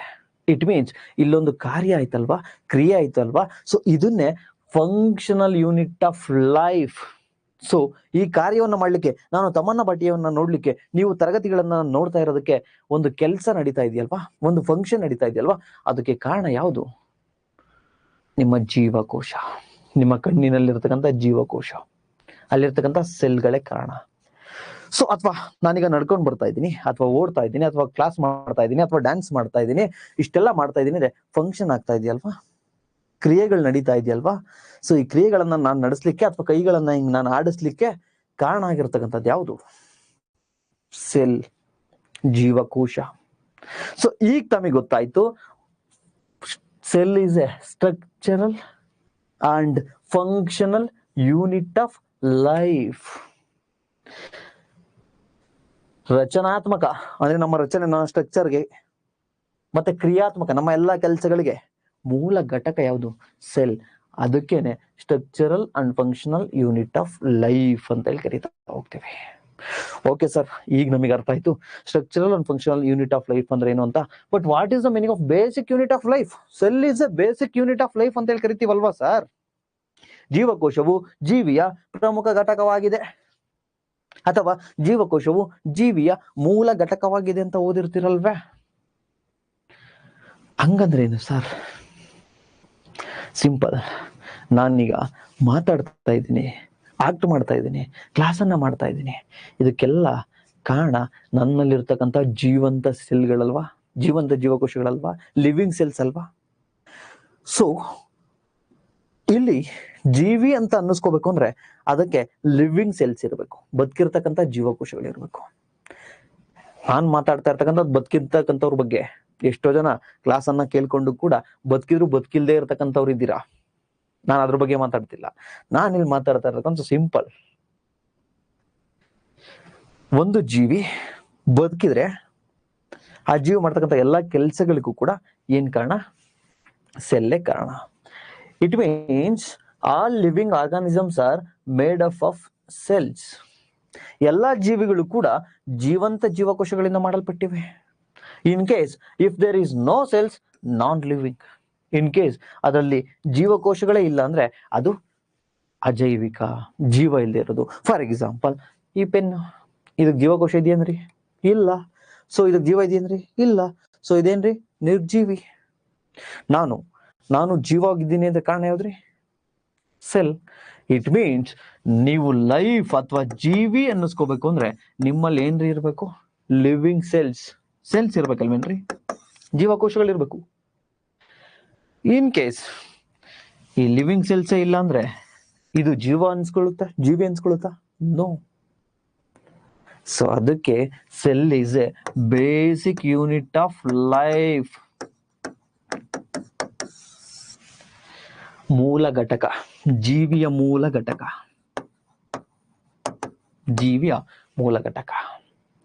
ಸೊ ಈಗ ನಮಗೆ ತುಂಬಾ ಖುಷಿ ಆಗ್ತಾ ಇದೆ ಈ ರೀತಿ. ಎಸ್, ನಾನೀಗ ಅರ್ಥ ಮಾಡ್ಕೊಂಡೆ ಅಂತ. ಏನ್ ಅರ್ಥ ಮಾಡ್ಕೊಂಡ್ರಿ? Functional structural unit of life. ರಚನಾತ್ಮಕ ಮತ್ತೆ ಕ್ರಿಯಾತ್ಮಕ ಘಟಕ ಅಂದ್ರೆ ಏನು ಅಂತ ಅರ್ಥ ಮಾಡ್ಕೊಂಡ್ರಿ. Cell is A fundamental unit of life. ಇದು ಮೂಲಭೂತ ಘಟಕ ಅಂದ್ರೆ ಏನು ಅಂತ ಹೇಳಿ ಮಾಡ್ಕೊಂಡ್ರಿ. ಸೊ ಈಗ ತಮಗೇನ್ ಗೊತ್ತಾಯ್ತು ಅಂದ್ರೆ single cell can performs. Yes, ಇನ್ನ ಒಂದು ವಿಚಾರ, ನಮ್ಮ ದೇಹದಲ್ಲಿ ಲಕ್ಷಾಂತರ ಮಿಲಿಯನ್ ಗಟ್ಟಲೆ ಸೆಲ್ ಇದಾವಲ್ವೇ, ಜೀವಕೋಶಗಳಿದಾವಲ್ವಾ. ಸೊ ಇಲ್ಲಿ ಸಿಂಪಲ್ ಪ್ರಶ್ನೆ ಏನಂದ್ರೆ, single cell perform all basic functions. ಕೇವಲ ಒಂದೇ ಒಂದು ಜೀವಕೋಶ, ಸಿಂಗಲ್ ಸೆಲ್, ತನ್ನ ಎಲ್ಲಾ ಕೆಲಸವನ್ನ ಮಾಡುತ್ತಾ ಅಂತ. ಸೊ ಜೀವಕೋಶದ ಕೆಲಸ ಏನ್ರಿ? ಜೀವಕೋಶದ ಕೆಲಸ ಸಿಂಪಲ್, ರಿಪ್ರೊಡಕ್ಷನ್. ಒಂದು ಸೆಲ್ ಇರೋದು 2 ಸೆಲ್ ಮಾಡ್ಬೇಕು, 2 ಇರೋದು 4 ಮಾಡ್ಬೇಕು, 4 ಇರೋದು 8 ಮಾಡೋದು. ಇದೆಲ್ವೇನ್ರಿ ಕೆಲಸ? ಆಕ್ಚುಲಿ ನಾವಿವತ್ತು ಸ್ವಲ್ಪ ಎಲ್ಲವನ್ನು ಕೂಡ ಅಪ್ಡೇಟ್ ಆಗಿ ನಾನು ಟೀಚರ್ ಆಗ್ಬೇಕು, ನಾನು ಇಂಜಿನಿಯರ್ ಆಗ್ಬೇಕು, ನಾನು IAS ಆಗ್ಬೇಕು, IPS ಎಲ್ಲ ಈ ರೀತಿ ಅನ್ಕೊಂಡು ಬಂದಿದ್ದೀವಿ. ಬಟ್ ನಮ್ಮ ಜೀವಿಯ ಅಥವಾ ಜೀವಕೋಶದ ಬೇಸಿಕ್ ಫಂಕ್ಷನ್ ಏನಂದ್ರೆ ರೀಪ್ರೊಡಕ್ಷನ್, ಮಕ್ಕಳು ಮಾಡೋದಷ್ಟೇ, ಸಂತಾನೋತ್ಪತ್ತಿ. ಸೊ ಕೇವಲ ಒಂದೇ ಒಂದು ಸೆಲ್ಲು ತನ್ನ ಎಲ್ಲಾ ಕೆಲಸವನ್ನು ಮಾಡ್ಕೊಳುತ್ತಾ? ಅಂದ್ರೆ ಅದ್ರ ಪಾಡ್ಗದು ರಿಪ್ರೊಡಕ್ಷನ್ ಮಾಡ್ಕೊಳುತ್ತಾ? ಒಂದೇ ಒಂದು ಸೆಲ್ಲು ಅದ್ರ ಪಾಡ್ಗದು ಮೆಟಬಾಲಿಸಮ್ ಸಿಸ್ಟಮ್ ಅಂದ್ರೆ ಪಚನ ಕ್ರಿಯೆ, ಚಯಾಪಚಯ ಕ್ರಿಯೆ ಅಂತ ಏನ್ ಕರಿತೀವಲ್ವಾ, ಊಟ ಮಾಡ್ಕೊಂಡು ಅದ್ರ ಪಾಡ್ಗದು ಜೀರ್ಣಿಸ್ಕೊಳುತ್ತಾ? Yes, absolutely correct. ಇಂಡಿಪೆಂಡೆಂಟ್ ಆಗಿ ಕೇವಲ ಒಂದ್ ಸೆಲ್ಲು ಕೂಡ ಜೀವನವನ್ನ ಮಾಡುತ್ತೆ. Example amoeba. ಸೊ ಅಮೀಬಾ ಒಂದು ಏಕಕೋಶೀಯ ಜೀವಿ, ಯೂನಿಸೆಲ್ಯುಲರ್ ಆರ್ಗನಿಸಮ್ಸ್. ಸೊ ಅಮೀಬಾ ಅಂದ ತಕ್ಷಣ ನನ್ಗೊಂದು ಕತೆ ನೆನಪಾಗತ್ತೆ. ವೈಎನ್ ಮಧು ಅಂತಕ್ಕಂತಹ ಹುಡುಗ, ನಮ್ಮೂರವರು, ಒಬ್ಬ ಲೇಖಕರು. ಇನ್ನ ಹೆಂಗೋ ಕಾಡು ತಿಹಳು ಕಾಡು ಮಲ್ಲಿಗೆನೋ ಏನೋ ಒಂದು ಬುಕ್ಕನ್ನ ಬರ್ತಿದ್ದಾರೆ. ಅದ್ರಲ್ಲಿ ಇದನ್ನ ಬರ್ದವ್ರೆ. ಅವ್ರು ಯೂಶಲಿ ನವೋದಯ ಸ್ಟೂಡೆಂಟ್. ಅವ್ರ ಫ್ರೆಂಡ್ಗೆ ಅಲ್ಲಿರ್ತಕ್ಕಂಥ ಟೀಚರ್ ಏನಿದ್ದಾರೆ ಹೊಡಿತಿದ್ರಂತೆ. ಅದು ಇದು ಕೇಳಿ ಹೊಡಿಯೋದು ಗೊತ್ತಲ್ಲ, ನವೋದಯ ಮುರಾರ್ಜಿ ಅಂದ್ರೆ ಲವ್ ಎಲ್ಲ ಸ್ಟಾರ್ಟ್ ಆಗಿರ್ತೈತೆ 8, 9ನೇ ಕ್ಲಾಸ್ಗೆ. ಅವ್ನ ಫ್ರೆಂಡು ಯಾರನ್ನೋ ಒಬ್ಬ ಹುಡುಗಿನ ಲವ್ ಮಾಡ್ತಿದ್ನಂತೆ. ಸೊ ಅವ್ರನ್ನ ಲವ್ ಮಾಡ್ತಿದ್ದಿಲ್ಲ, ಅವಳನ್ನ ಮೀಟ್ ಮಾಡಿದ್ದೆ ಅಂತ ಹೇಳಿ ಅಷ್ಟೆಲ್ಲ ನೈಟ್ ಎಲ್ಲ ಮೀಟ್ ಮಾಡ್ತಾ ಇದ್ವಿ ನಾವು. ಮುರಾರ್ಜಿಲೆಲ್ಲ ಹಂಗೆ ಮಾಡ್ತಿದ್ವಿ. ಸೊ ನೈಟು ಫುಲ್ ಕತ್ಲಿರೋದು, ಯಾರು ಕಾಣದೇ ಇರೋ ಜಾಗಕ್ಕೆ ಹೋಗಿ ಮೀಟ್ ಮಾಡ್ತಾ ಇದ್ವಿ. Because full strict Navodaya Morarji. So ಹಿಂಗೆ ಅವ್ನ ಆಕೆಯನ್ನ ಫ್ರೆಂಡ್ ಲವರ್ ಅನ್ನ ಮೀಟ್ ಮಾಡ್ಲಿಕ್ಕೆ ಹೋದಾಗ ಸಿಗಾಕೊಂಡು ಟೀಚರ್ ಹೊಡೆದಿದ್ರು. ಟೀಚರ್ ಹೊಡೆದಿದ್ದಾಗ ಇವನು ಟೀಚರ್ಗೆ ಒಂದು ಶಾಪ ಹಾಕಿದಂತೆ, ಒಂದ್ ಕಡೆ ಬರ್ದಿದ್ದಂತೆ. ಏನಂತಂದ್ರೆ ಮುಂದಿನ ಜನ್ಮದಲ್ಲಿ ನೀವು ಅಮೀಬಾ ಆಗಿ ಹುಟ್ಲಿ ಅಂತ ಹೇಳಿ ಬರ್ದಿದ್ದಂತೆ, ಶಾಪ ಹಾಕಿದ್ದಂತೆ. ಆ ಲೆಟ್ರು ಟೀಚರಿಗೆ ಸಿಕ್ಕಿದೆ. ಯಾಕಪ್ಪ ಆಯ್ತು, ಕ್ಯೂರಿಯಾಸಿಟಿ ಟೀಚರ್ಗೆ, ನನಗೆ ಶಾಪ ಹಾಕವನೆ, ಓಕೆ, ಮುಂದಿನ ಜೀವನದಲ್ಲಿ ಅಮೀಬಾ ಆಗಿ ಹುಟ್ಲಿ ಅಂತ ಯಾಕೆ ಶಾಪ ಹಾಕ್ಯವನೆ ಅಂತ ಟೀಚರ್ ಬಂದು ಕೇಳಿದ್ರಂತೆ. ಅದಕ್ಕೆ ಟೀಚರ್ಗೆ ಹೇಳಿದ್ನಂತವನು, ಮೇಡಮ್ ಅಮೀಬಾ ಇದೆಯಲ್ಲ, ನೀವು ಹೇಳಿದ್ರೆ ಬೈಬೇಡಿ ಅನ್ನಂತೆ. ಆಯ್ತು ಬೈಯಲ್ಲ ಹೇಳು ಅಂದಾಗ, ಮೇಡಮ್ ಅಮೀಬಾ ಇದೆಯಲ್ವಾ, ಇದೊಂದು ಅಮೀಬಾ, ಏಕಕೋಶೀಯ ಜೀವಿ, ಒಂದೇ ಸೆಲ್ ಇರೋದು. ಇದು ಸೆಕ್ಷುವಲ್ ಆಕ್ಟಿವಿಟಿಯನ್ನ ಮಾಡಲ್ಲ, ಅಂದ್ರೆ ಲೈಂಗಿಕ ಕ್ರಿಯೆ ಮಾಡಲ್ಲ ಮ್ಯಾಮ್, ಸೆಕ್ಸ್ ಅನ್ನ ಇದು ಮಾಡಲ್ಲ, ತನ್ನ ದೇಹವನ್ನೇ ಎರಡು ಮಾಡ್ಕೊಂಡು ಇದೊಂದು ಜೀವಿ ಆಗುತ್ತೆ, ಇದೊಂದು ಜೀವಿ ಆಗುತ್ತೆ. ಸೊ ನೀವು ಅಮೀಬಾ ಹುಟ್ಟಿದ್ರೆ ನೀವು ಕೂಡ ನೆಕ್ಸ್ಟ್ ಜನ್ಮದಲ್ಲಿ ಆ ಒಂದು ಲೈಂಗಿಕ ಕ್ರಿಯೆಯನ್ನ ಮಾಡಲ್ಲ, ಅದಕ್ಕೆ ನಾನು ಶಾಪ ಹಾಕಿದ್ದೀನಿ ಅಂತ ಹೇಳದ್ನಂತೆ. ಆ ಬುಕ್ಕಲ್ಲಿ ಇದೆ. ಸೊ ಲಾಂಗ್ ಸ್ಟೋರಿ ಶಾರ್ಟ್, ನಾನು ಇಲ್ಲೇನು ಹೇಳ್ತಾ ಇದ್ದೀನಿ ಅಂದ್ರೆ, ತಮಗೆ ಗೊತ್ತು ಅಮೀಬಾ ಅಂತಕ್ಕಂಥದ್ದು ಕೇವಲ ಒಂದೇ ಒಂದು ಸೆಲ್ಲನ್ನ ಇರತಕ್ಕಂತಹ ಒಂದು ಜೀವಿ, ಒಳಗೊಂಡಿರ್ತಕ್ಕಂಥ ಜೀವಿ, ಯೂನಿಸೆಲ್ಯುಲರ್ ಆರ್ಗನಿಸಮ್ಸ್ ಅಂತ ಹೇಳಿ ಕರಿತೀವಿ, ಅಥವಾ ಏಕಕೋಶೀಯ ಜೀವಿ ಅಂತಾನು ಕೂಡ ಕರಿತೀವಿ.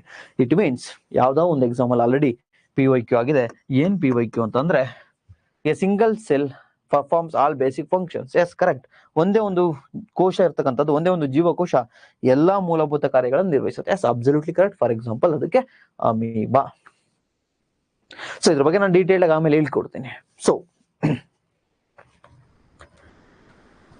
ಇಲ್ಲಿವರೆಗೂ ನಾವೇನ್ ತಿಳ್ಕೊಂಡ್ವಿ ಅಂದ್ರೆ, ಅಥವಾ ನನಗೆ ನಾನೇ ಏನ್ ಮಾತಾಡ್ಕೊಂಡೆ ಅಂದ್ರೆ, ಸಿಂಪಲ್ 3 ಪಾಯಿಂಟ್, ಏನು ಇಲ್ಲ.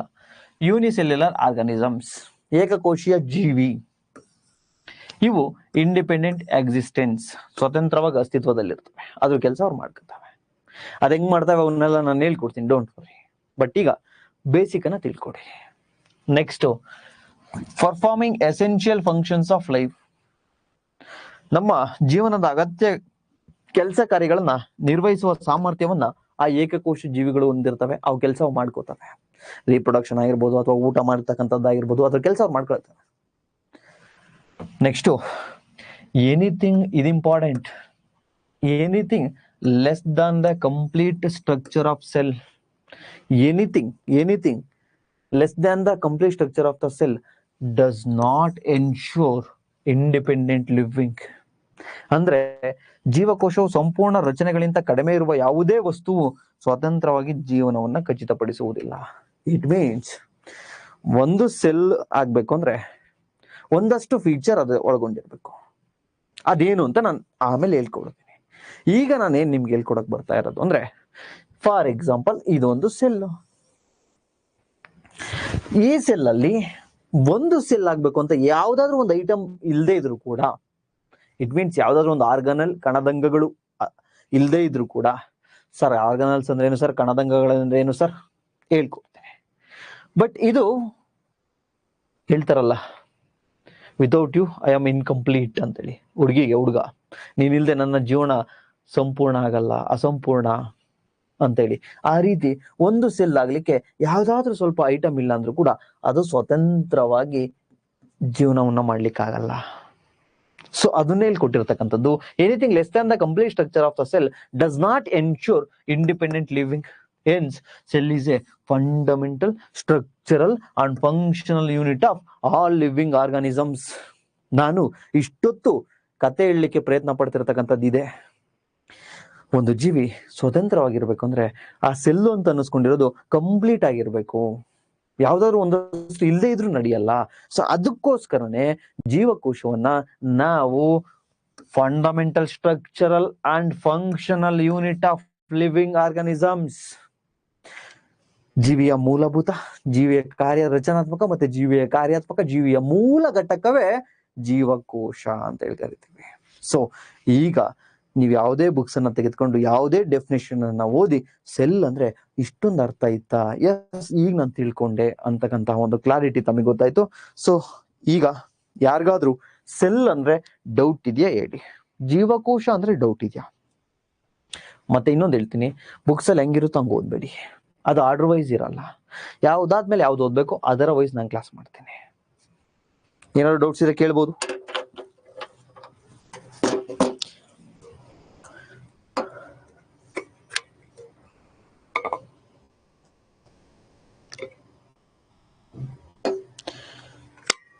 Tasmiya no doubts, Anita ma'am no doubts, Uppi sir no doubts. Sir doctor ಆಗಿ ಕಾಣ್ತಾ ಇದ್ದೀರಾ.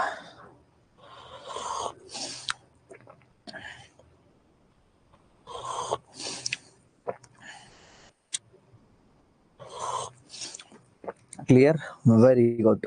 ಯಾರಾದ್ರೂ ಲೇಟಾಗಿ ಜಾಯ್ನ್ ಆಗಿದ್ರೆ ದಯವಿಟ್ಟು ಫಸ್ಟ್ ಇಂದ ನೋಡಿ, ಮಧ್ಯೆ ಜಾಯ್ನ್ ಆಗಬೇಡಿ. ಅಂಡ್ ನನ್ನ ಕ್ಲಾಸು ಒಂದು ಕ್ಲಾಸ್ಗೂ ಇನ್ನೊಂದು ಕ್ಲಾಸ್ಗೂ ಲಿಂಕ್ ಇರುತ್ತೆ, ಓಕೆನಾ? Very good.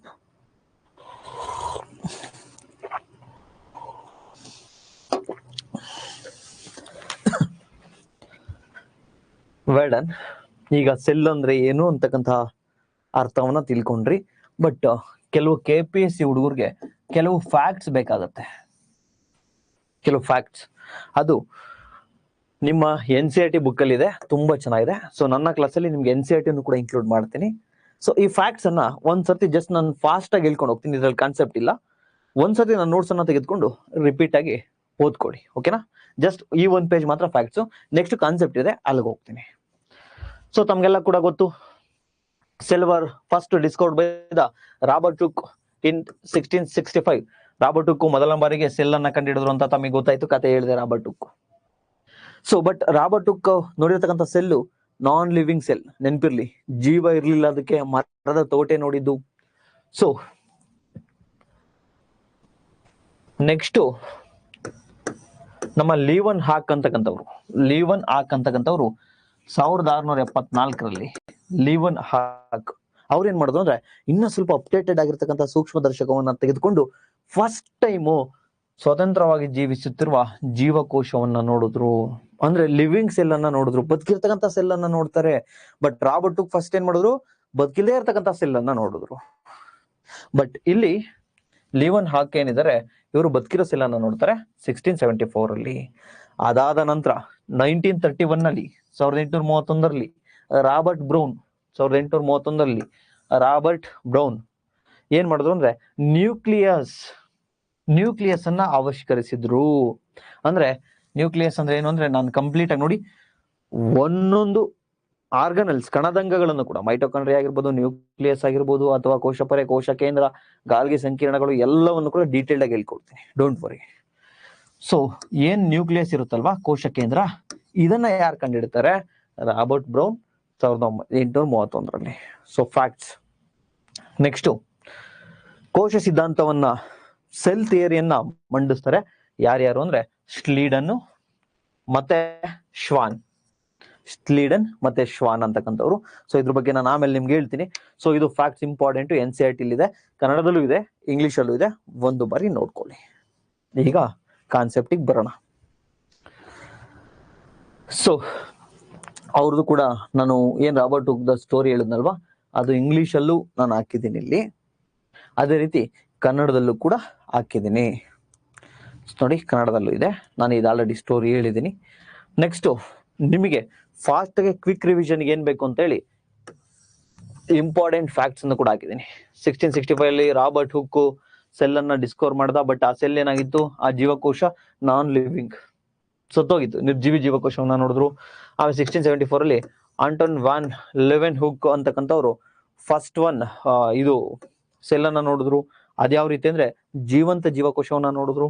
ನೆಕ್ಸ್ಟ್ 1931 ಅಲ್ಲಿ ರಾಬರ್ಟ್ ಬ್ರೌನ್ ಏನ್ ಮಾಡಿದ್ರು, ನ್ಯೂಕ್ಲಿಯಸ್ ಅನ್ನ ಅಂದ್ರೆ ಕೋಶ ಕೇಂದ್ರವನ್ನ ಗಮನಿಸ್ತಾ ಹೋದ್ರು. ಸೊ ಇದೆಲ್ಲವನ್ನ ಕೂಡ ನಾನು ಇಲ್ಲಿ ಹಾಕಿದ್ದೀನಿ, ನೋಡ್ತಾ ಬನ್ನಿ. S, cell theory. ಸೊ ಕೋಶ ಸಿದ್ಧಾಂತ, ಈ ಸೆಲ್ ಥಿಯರಿ ಅಂತಕ್ಕಂಥದ್ದನ್ನ ನಿಮ್ಗೆ ಎಷ್ಟು ಅವಶ್ಯಕತೆ ಇದೆಯೋ ಅಷ್ಟನ್ನ ನಾನೀಗ ಹೇಳ್ಕೊಡ್ತೇನೆ. ಸೊ ಪ್ಲೀಸ್ ಕಾನ್ಸಂಟ್ರೇಷನ್ ಮಾಡಿ. ಸೆಲ್ ಥಿಯರಿ ಪ್ರಪೋಸ್ಡ್ ಬೈ ನಮ್ಮ ಸ್ಲೀಡನ್ ಮತ್ತೆ ಶ್ವಾನ್ ಅವರು ಸೆಲ್ ಥಿಯರಿಯನ್ನ, ನಮ್ಮ ಕೋಶ ಸಿದ್ಧಾಂತವನ್ನ ಮಂಡಿಸ್ತಾರೆ, ಅದನ್ನ ಫಾಲೋ ಮಾಡ್ತಾರೆ.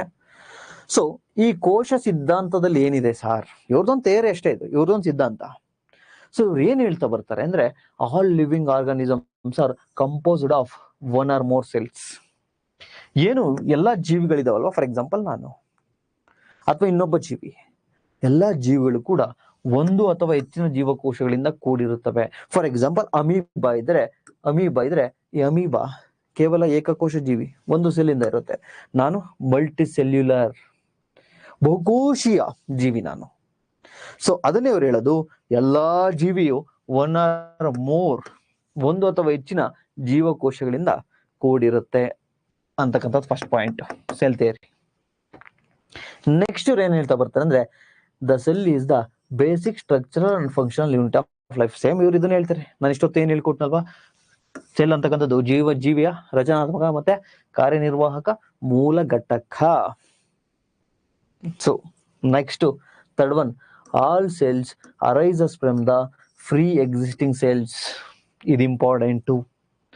ವಿರ್ಚೋವ್ 1855 ಅಲ್ಲಿ ಹೇಳ್ತಾರೆ. ವಿರ್ಚೋವ್ ಏನಂತ ಹೇಳ್ತಾರೆ ಅಂದ್ರೆ, ಎಲ್ಲಾ ಜೀವಕೋಶಗಳು ಮೊದಲೇ ಅಸ್ತಿತ್ವದಲ್ಲಿರುವ ಜೀವಕೋಶಗಳಿಂದ ಬಂದಿದ್ದಾವೆ. ಅಂದ್ರೆ ಏನು ಸರ್? ಫಾರ್ ಎಕ್ಸಾಂಪಲ್, ನಾನು ಹುಟ್ಟೋಕ್ಕಿಂತ ಮುಂಚೆ ನಮ್ಮ ಅಪ್ಪ ಮತ್ತೆ ಅಮ್ಮ, ಅಪ್ಪನ ವೀರ್ಯ ಸ್ಪರ್ಮು, ಅಮ್ಮನ ಓವಮ್ ಎರಡೂ ಸೇರ್ಕೊಂಡು ಒಂದೇ ಒಂದು ಸೆಲ್ ಆಗಿ ಫಾರ್ಮೆಟ್ ಆಗುತ್ತೆ. ಸೊ ಅದನ್ನ ನಾನು ರಿಪ್ರೊಡಕ್ಷನ್ ಸಿಸ್ಟಮ್ ಅಲ್ಲಿ ಡೀಪ್ ಆಗಿ ಹೇಳ್ಕೊಡ್ತೇನೆ.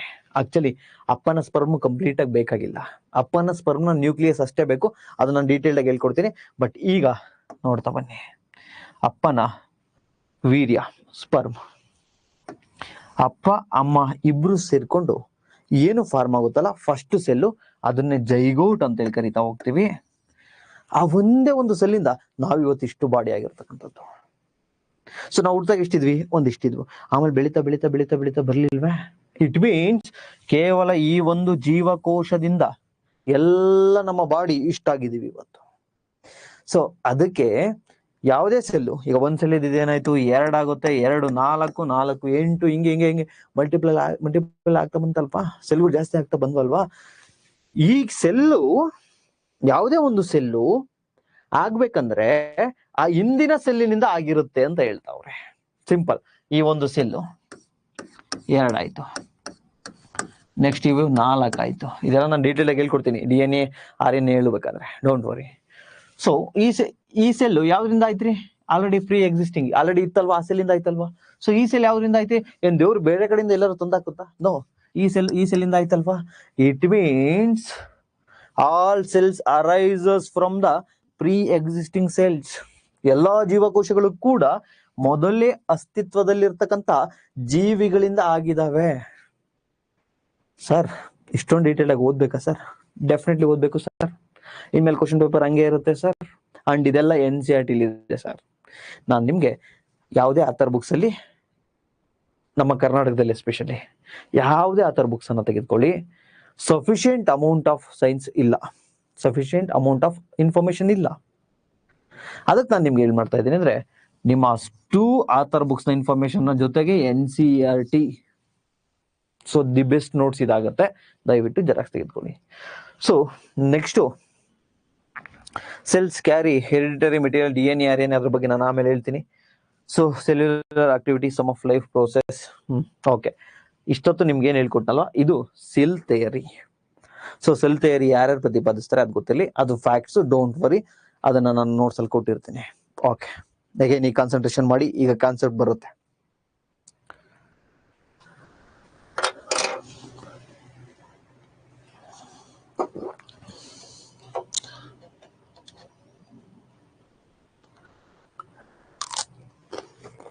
ಬೇಜಾರಾಗ್ಬೇಡಿ, ಗಂಟ್ಲು ನೋವಿತ್ತಲ್ವಾ, ಮತ್ತೆ ನನ್ಗೆ ಅದನ್ನ ಮಾಡ್ಕೊಳಕ್ ಇಷ್ಟ ಇಲ್ಲ. ಸೊ ಎವ್ರಿ 10 minutes ಸ್ವಲ್ಪ ನೀರು ಕುಡಿತಾ ಇರ್ತೀನಿ ಅಥವಾ ಏನಾದ್ರು ತಿಂತಾ ಇರ್ತೀನಿ. ಸೊ ಇದೊಂದಕ್ಕೆ ಫರ್ಗಿವ್ ಮೀ.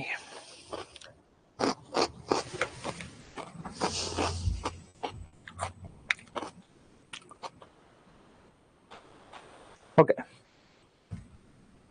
ನಾವೀಗ ಸೆಲ್ ಅಂದ್ರೆ ಏನು, ಸೆಲ್ ಥಿಯರಿ, ಜೀವಕೋಶ ಅಂದ್ರೇನು, ಕೋಶ ಸಿದ್ಧಾಂತ ಅಂದ್ರೇನು, ಅದನ್ನ ಯಾರು ಮಂಡಿಸಿದ್ರು, ನೆಕ್ಸ್ಟ್ ಸೆಲ್ ಅನ್ನ ಫಸ್ಟ್ ಡಿಸ್ಕವರ್ ಯಾರು ಮಾಡಿದ್ರು, ನಂತರ ಲಿವಿಂಗ್ ಸೆಲ್, ಬದುಕಿರ್ತಕ್ಕಂಥ ಸೆಲ್ ಅನ್ನ ಯಾರು ನೋಡಿದ್ರು.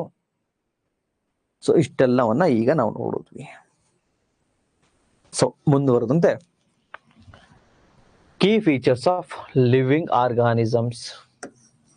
Key features of living organisms.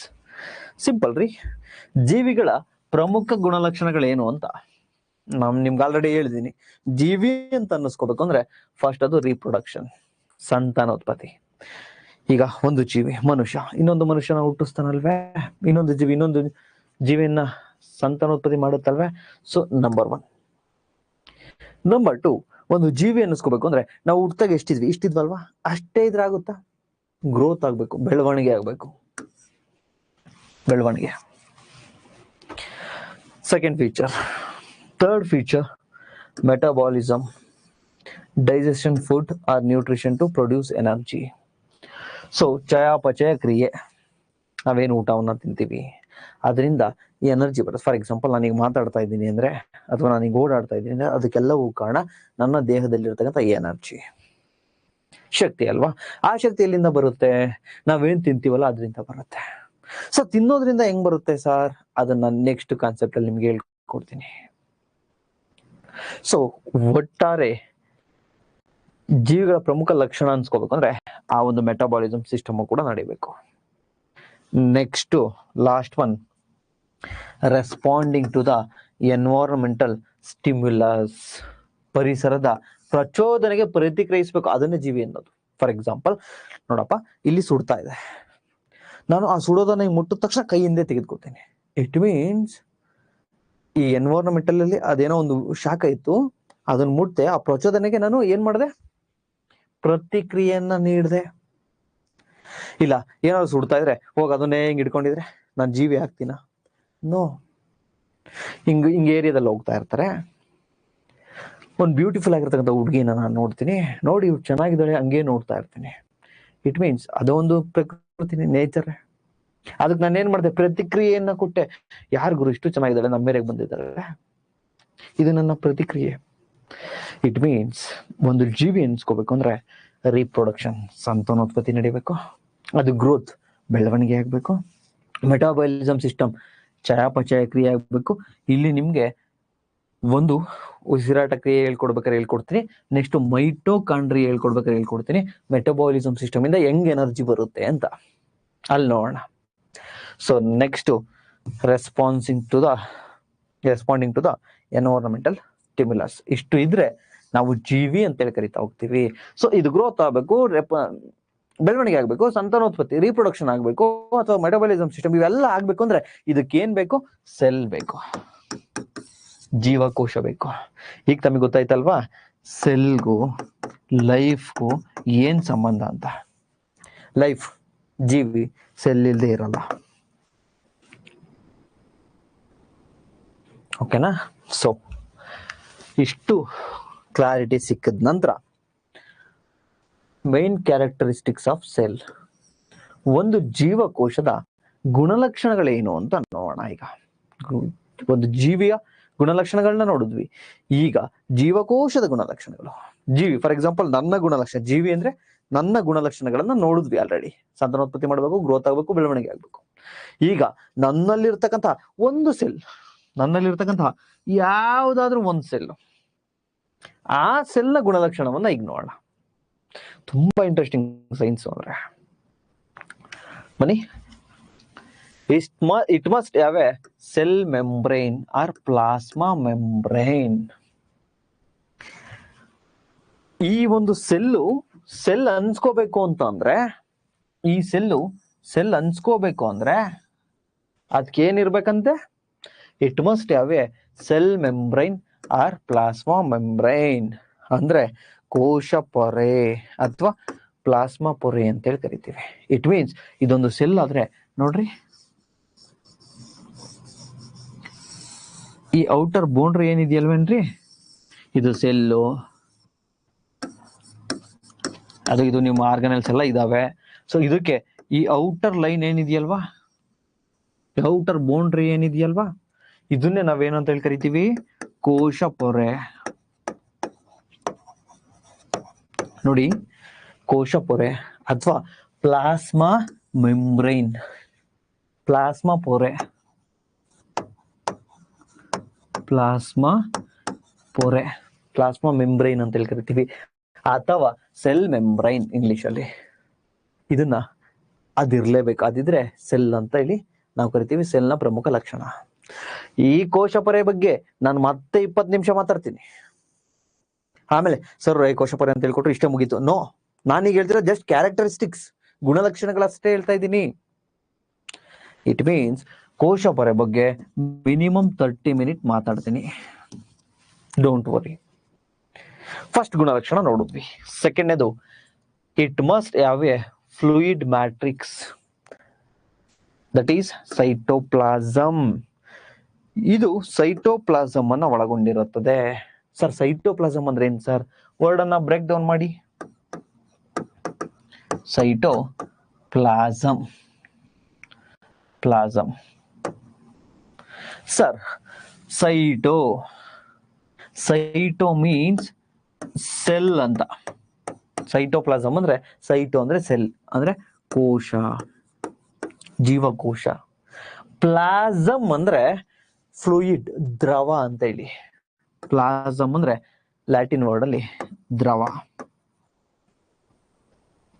So cytoplasm ಅಂದ್ರೆ ಎರಡು ಸೇರಿಸಿದ್ರೆ ಕೋಶ ದ್ರವ ಅಂದ್ರೆ ಕೋಶ ದ್ರವ್ಯ. ನೋಡಿ ಕೇರ್ಫುಲ್ ಆಗಿ ಸೇರಿಸ್ಕೊಳ್ಳಿ. ಸೈಟೋಪ್ಲಾಸಮ್ ಅನ್ನ ಒಳಗೊಂಡಿರ್ಬೇಕದು. ಸರ್ ಸೈಟೋಪ್ಲಾಸಮ್ ಅಂದ್ರೆ ಏನು ಸಾರ್? ಸೈಟೋ ಅಂತ ಅಂದ್ರೆ ಬ್ರೇಕ್ ಡೌನ್ ಮಾಡಿ. ಸೈಟೋ ಅಂದ್ರೆ ಸೆಲ್ ಅಂತ, ಲ್ಯಾಟಿನ್ ವರ್ಡು. ಸೊ ಸೆಲ್ ಅಂದ್ರೆ ಕನ್ನಡದಲ್ಲಿ ಏನು ಸರ್? ಕೋಶ ಅಂತ. ಸರ್ ಪ್ಲಾಸಮ್ ಅಂದ್ರೆ ಏನು ಸರ್? ದ್ರವ. ಈ ಲೋಳೆ ರೀತಿ ಇರುತ್ತೆ, ಈ ಕೊಬ್ಬರಿ ಎಣ್ಣೆ ತರ ಇರುತ್ತೆ. ಸೊ ಅದನ್ನ ಪ್ಲಾಸಮ್, ದ್ರವ ಅಂತ ಹೇಳಿ ಕರಿತೀವಿ. ಸೊ ಸೈಟೋ ಪ್ಲಾಸಮ್ ಎರಡು ಸೇರಿಸಿದ್ರೆ ಏನಾಯ್ತು ಸರ್? ಕೋಶ ದ್ರವ್ಯ. ಸರ್ ಕೋಶ ದ್ರವ್ಯ ಎಲ್ಲಿರುತ್ತೆ ಸರ್? ಇದು ಸೆಲ್ ಅಲ್ವಾ ಸರ್? ಸೆಲ್ ಅಲ್ಲಿ ಒಳಭಾಗದಲ್ಲಿ, just A minute. So cell ಅಲ್ಲಿ ಒಳಭಾಗದಲ್ಲಿ ಎಲ್ಲಾ ಕಡೆ ಇರುತ್ತೆ, ದ್ರವ ರೂಪದಲ್ಲಿ ಇರುತ್ತೆ. ಸರ್ ಈ ಸೈಟೋಪ್ಲಾಸಮ್ ಯಾಕೆ ಬೇಕು ಸರ್? ಇದನ್ನು ಡೀಟೇಲ್ ಆಗಿ ನೋಡೋಣ. ಬಟ್ ಈಗ ತಾವೇನ್ ತಿಳ್ಕೊಂಡಿರ್ತೀರ ಅಂದ್ರೆ chemical reactions for the state, living state. ಅಂದ್ರೆ ಕೆಮಿಕಲ್ ರಿಯಾಕ್ಷನ್ ಆಗ್ಲಿಕ್ಕೆ ಈ ಕೋಶ ದ್ರವ್ಯ ಹೆಲ್ಪ್ ಮಾಡುತ್ತೆ. ಸರ್ ಕೆಮಿಕಲ್ ರಿಯಾಕ್ಷನ್ ಅಂದ್ರೆ ಯಾವುದು ಸರ್? ಫಾರ್ ಎಕ್ಸಾಂಪಲ್ ರಿಪ್ರೊಡಕ್ಷನ್ ಒಂದು ಕೆಮಿಕಲ್ ರಿಯಾಕ್ಷನ್ ಅಲ್ವೇ? ಅಂದ್ರೆ ಸಂತಾನೋತ್ಪತ್ತಿ ಮಾಡೋದು, ಆ ಕ್ರಿಯೆ ಮಾಡೋದು ಒಂದು ಕೆಮಿಕಲ್ ರಿಯಾಕ್ಷನ್ ಅಲ್ವಾ? ಅಥವಾ ಗ್ರೋತ್ ಆಗೋದು, ಅದಕ್ಕೊಂದು ಕೆಮಿಕಲ್ ರಿಯಾಕ್ಷನ್ ಬೇಕಲ್ವಾ? ಮೆಟಬಾಲಿಸಮ್ ಸಿಸ್ಟಮ್, ನಮ್ಮ ಚಯಾಪಚಯ ಕ್ರಿಯೆ, ಎಲ್ಲವೂ ಕೂಡ ಕೆಮಿಕಲ್ ರಿಯಾಕ್ಷನ್. ಅದೆಲ್ಲಿ ಮಾಡುತ್ತೆ ಅಂತಂದ್ರೆ ಈ ಸೆಲ್, ನಮ್ದು ಬಾಡಿ ಕೇವಲ ಒಂದ್ ಸೆಲ್ ಇಂದಾಗಿಲ್ಲ, ಲಕ್ಷಾಂತರ ಸೆಲ್ಗಳಿಂದಾಗಿದೆ. ಆ ಎಲ್ಲಾ ಸೆಲ್ಗಳಲ್ಲಿರ್ತಕ್ಕಂತಹ ಈ ದ್ರವ ಏನಿರುತ್ತಲ್ವೇನ್ರಿ, ಈ ದ್ರವ, ಇದನ್ನೇ ಸೈಟೋಪ್ಲಾಸಮ್ ಅಂತ ಏನ್ ಕರೆದ್ರಲ್ವೇನ್ರಿ?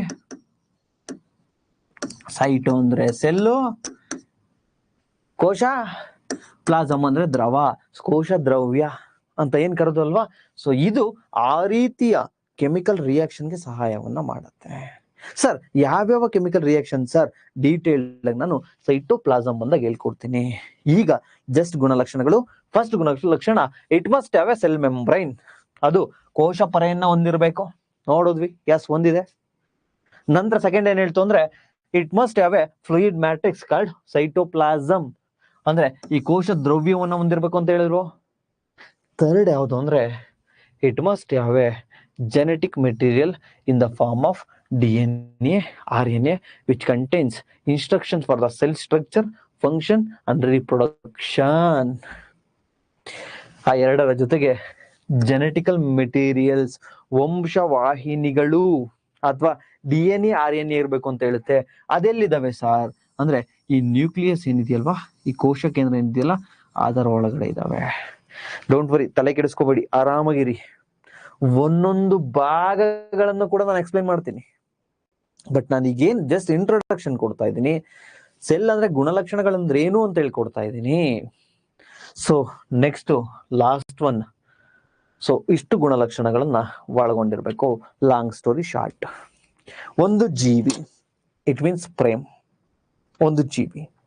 ಈ ಜೀವಿಯ ಗುಣಲಕ್ಷಣ, ನೀವು ಒಂದು ಜೀವಿ, ನಿಮ್ಮ ಗುಣಲಕ್ಷಣಗಳು, ನಿಮ್ಮ ಕ್ಯಾರೆಕ್ಟರಿಸ್ಟಿಕ್ಸ್ ಆಫ್ ಲೈಫ್ ಅಂದ್ರೆ ರಿಪ್ರೊಡಕ್ಷನ್ ಮಾಡಬೇಕು, ನಾನು ಸಂತಾನೋತ್ಪತ್ತಿ ಮಾಡಬೇಕು, ನಾನು ಬೆಳವಣಿಗೆ ಆಗ್ಬೇಕು, ಗ್ರೋತ್, ಮೆಟಬಾಲಿಸಮ್ ಸಿಸ್ಟಮ್, ಡೈಲಿ ತಿನ್ಬೇಕು, ಎನರ್ಜಿಯನ್ನು ಗಳಿಸಬೇಕು, ನಿಮ್ಮ ಹತ್ರ ಮಾತಾಡಬೇಕು. ಸೊ ಇಷ್ಟೆಲ್ಲ ಇದ್ರೆ ಈ ಜೀವಿ ಗುಣಲಕ್ಷಣ. ಸೊ ಈ ಜೀವಿ ಯಾವುದರಿಂದ ಆಗಿದೆ? ಜೀವಕೋಶಗಳು ಒಂದರಿಂದ ಆಗಿದೆ, ಅಂದ್ರೆ ಸೆಲ್ಗಳಿಂದ ಆಗಿದೆ. ಆ ಕ್ಯಾರೆಕ್ಟರಿಸ್ಟಿಕ್ಸ್ ಆಫ್ ಸೆಲ್ ಅಥವಾ ಆ ಚಿಕ್ಕ ಜೀವಕೋಶದ ಗುಣಲಕ್ಷಣಗಳು ಅಂದ್ರೆ ಅದು 3 ಇರಬೇಕು. ಒಂದು, it must have a cell membrane or plasma membrane. ಆ ಜೀವಕೋಶಕ್ಕೆ ಒಂದು ಕೋಶ ಪೊರೆ ಇರಬೇಕು, ಅಥವಾ ಪ್ಲಾಸ್ಮಾ ಪೊರೆ, ಕೋಶ ಪೊರೆ ಅಥವಾ ಜೀವಕೋಶ ಪೊರೆ ಅಥವಾ ಪ್ಲಾಸ್ಮಾ ಪೊರೆ ಅಥವಾ ಪ್ಲಾಸ್ಮಾ ಮೆಂಬ್ರೈನ್ ಅಥವಾ ಸೆಲ್ ಮೆಂಬ್ರೈನ್ ಇರಬೇಕು. ನಂಬರ್ 1. ನಂಬರ್ 2, ಸೆಲ್ ಮೆಂಬ್ರೈನ್ ಒಳಗಡೆ ದ್ರವ ರೂಪದ ಸೈಟೋಪ್ಲಾಸಮ್ ಇರಬೇಕು. ಸೈಟೋ ಅಂದ್ರೆ ಸೆಲ್ ಅಂತ, ಜೀವಕೋಶ ಅಂತ, ಪ್ಲಾಸಮ್ ಅಂದ್ರೆ ದ್ರವ ಅಂತ. ಅಲ್ಲಿಗೆ ಸೈಟೋಪ್ಲಾಸಮ್ ಅಂದ್ರೆ ಕೋಶ ದ್ರವ್ಯ. ಸೊ ಇದೇನಕ್ಕೆ ಬೇಕು ಸರ್? ಒಳಗಡೆ ಕೆಮಿಕಲ್ ರಿಯಾಕ್ಷನ್ ಆಗುತ್ತಲ್ಲ ಒಂದು ಸೆಲ್ ಒಳಗಡೆ, ಅದಕ್ಕೆ ಬೇಕು ರಾಸಾಯನಿಕ ಪ್ರಕ್ರಿಯೆಗೆ. So next, it must have a genetic material. ಇದು DNA RNA ಇರಬೇಕು. ಯಾಕಿರ್ಬೇಕು ಅದನ್ನೆಲ್ಲ ನಾನು ಡೀಟೇಲ್ ಆಗಿ ಹೇಳ್ತೀನಿ. ಇದಾದ ನಂತರ ಸೆಲ್ ಆರ್ಗಾನಲ್ಸ್, ಕನ್ನಡದಲ್ಲಿ ಕಣದಂಗಗಳು, ಅದನ್ನ ಒಳಗೊಂಡಿರ್ಬೇಕು. ಸರ್ ಕಣದಂಗಗಳು ಅಥವಾ ಸೆಲ್ ಆರ್ಗನಲ್ಸ್ ಅಂದ್ರೆ ಏನು ಸರ್? ಈ ಒಂದು ಸೆಲ್ ಅಲ್ಲಿ ಮೈಟೋಕಾಂಡ್ರಿಯಾ ಆಗಿರ್ಬೋದು, ನ್ಯೂಕ್ಲಿಯಸ್ ಆಗಿರ್ಬೋದು, ಗಾಲ್ಗಿ ಸಂಕೀರ್ಣ ಆಗಿರ್ಬೋದು, ಸೈಟೋಪ್ಲಾಸಮ್ ಆಗಿರ್ಬೋದು, ಲೈಸೋಸೋಮ್ಸ್ ಆಗಿರ್ಬೋದು, ರೈಬೋಸೋಮ್ಸ್ ಆಗಿರ್ಬೋದು, ಇವೆಲ್ಲ ನಾನು ನೆಕ್ಸ್ಟ್ ಹೇಳ್ಕೊಡ್ತೀನಿ.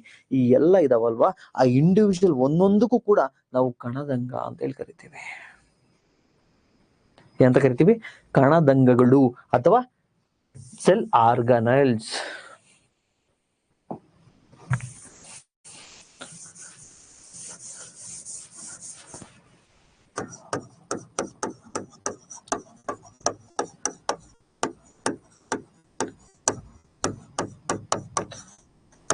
ಕಣದಂಗಗಳು ಅಂತೇಳಿ ಕರಿತಾ ಹೋಗ್ತೇವೆ.